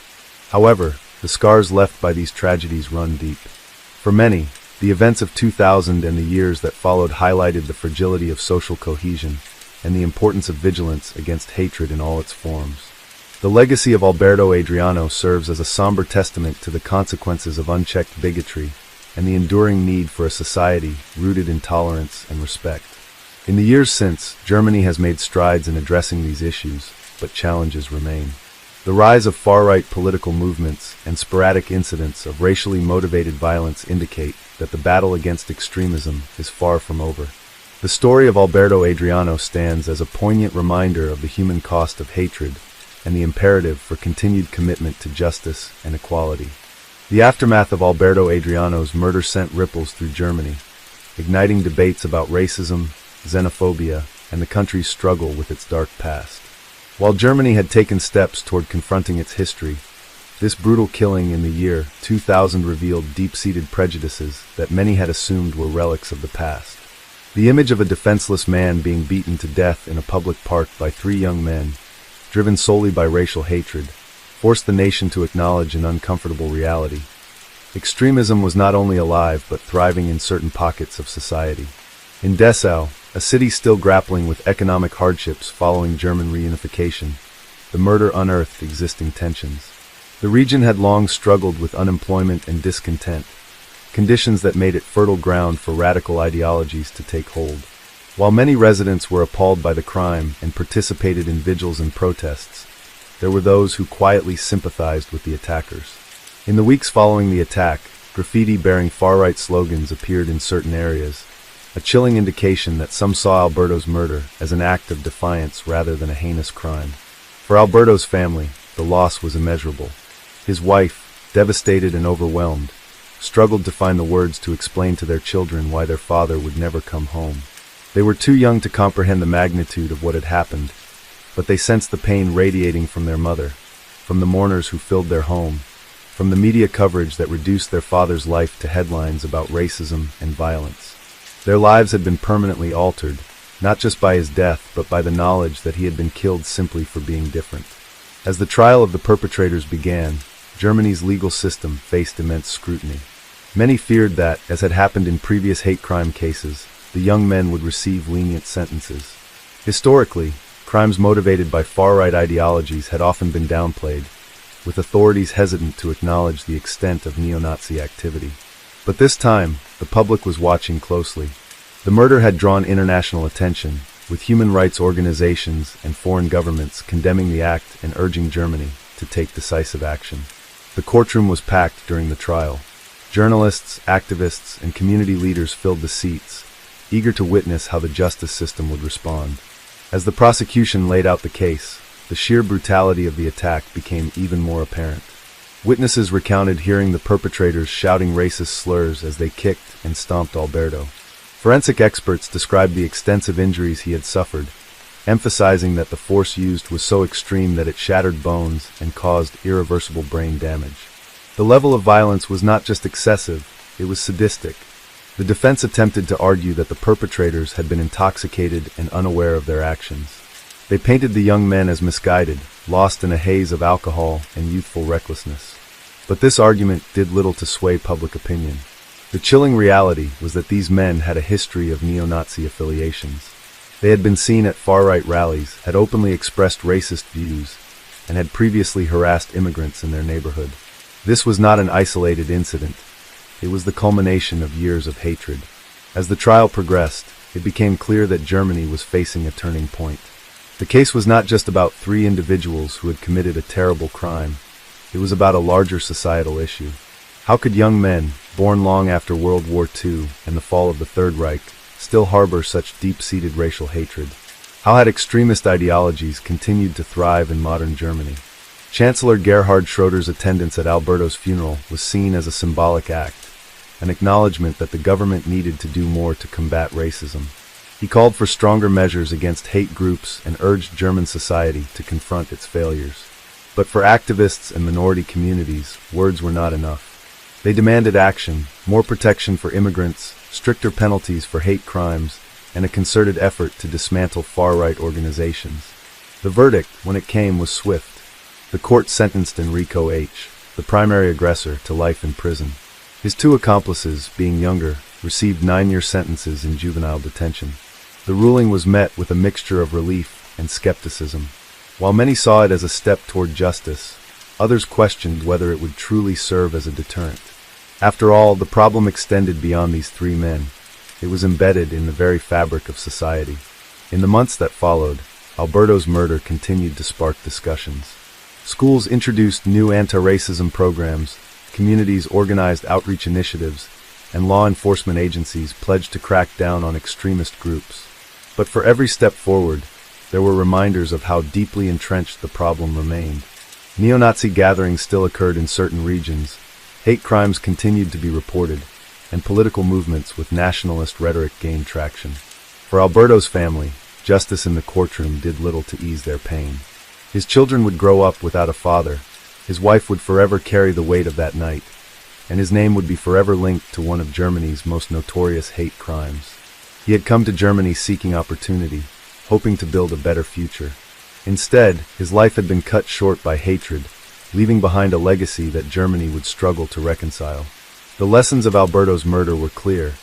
Racism was not a relic of the past, and complacency allowed it to fester. While Germany had made significant strides in acknowledging and addressing its history, the rise of extremism in the modern era proved that the fight against hatred was ongoing. It was not enough to remember past atrocities. Society had to actively resist the forces that sought to resurrect them. The park where Alberto had been attacked became a place of remembrance. A memorial was erected in his honor, a stark reminder of what had happened on that June night.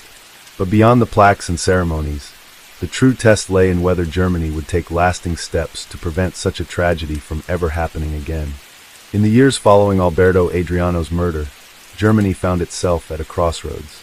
The brutal nature of the crime had shocked the nation into acknowledging the persistence of racism within its borders, but acknowledgement alone was not enough. The question remained, what would be done to prevent such atrocities in the future? For many, the case was a grim wake-up call.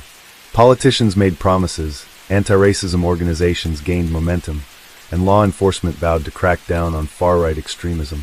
In Dessau, candlelight vigils became an annual tradition, a way for the community to remember Alberto and reaffirm their commitment to combating hate.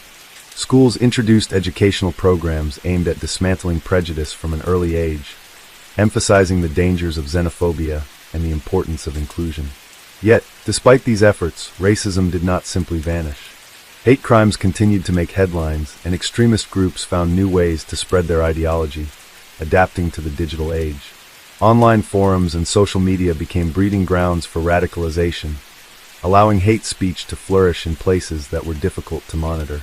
Right-wing political movements gained traction, their leaders exploiting economic struggles and nationalistic sentiment to push their agendas. It became clear that while laws could be strengthened and awareness campaigns launched, the battle against hatred was one that required constant vigilance. For Alberto's family, no amount of political discourse or social change could bring him back. His wife struggled to rebuild her life, raising their children alone, haunted by the knowledge that her husband had died in such a senseless, brutal manner. His children, too young to fully understand at the time, grew up carrying the weight of their father's fate. They learned about his death not just as a personal tragedy, but as part of Germany's ongoing reckoning with racism.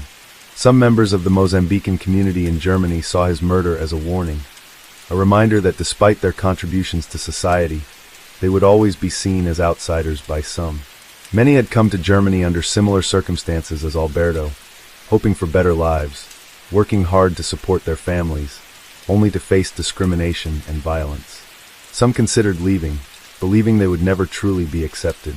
Others stayed, determined to fight for their right to belong.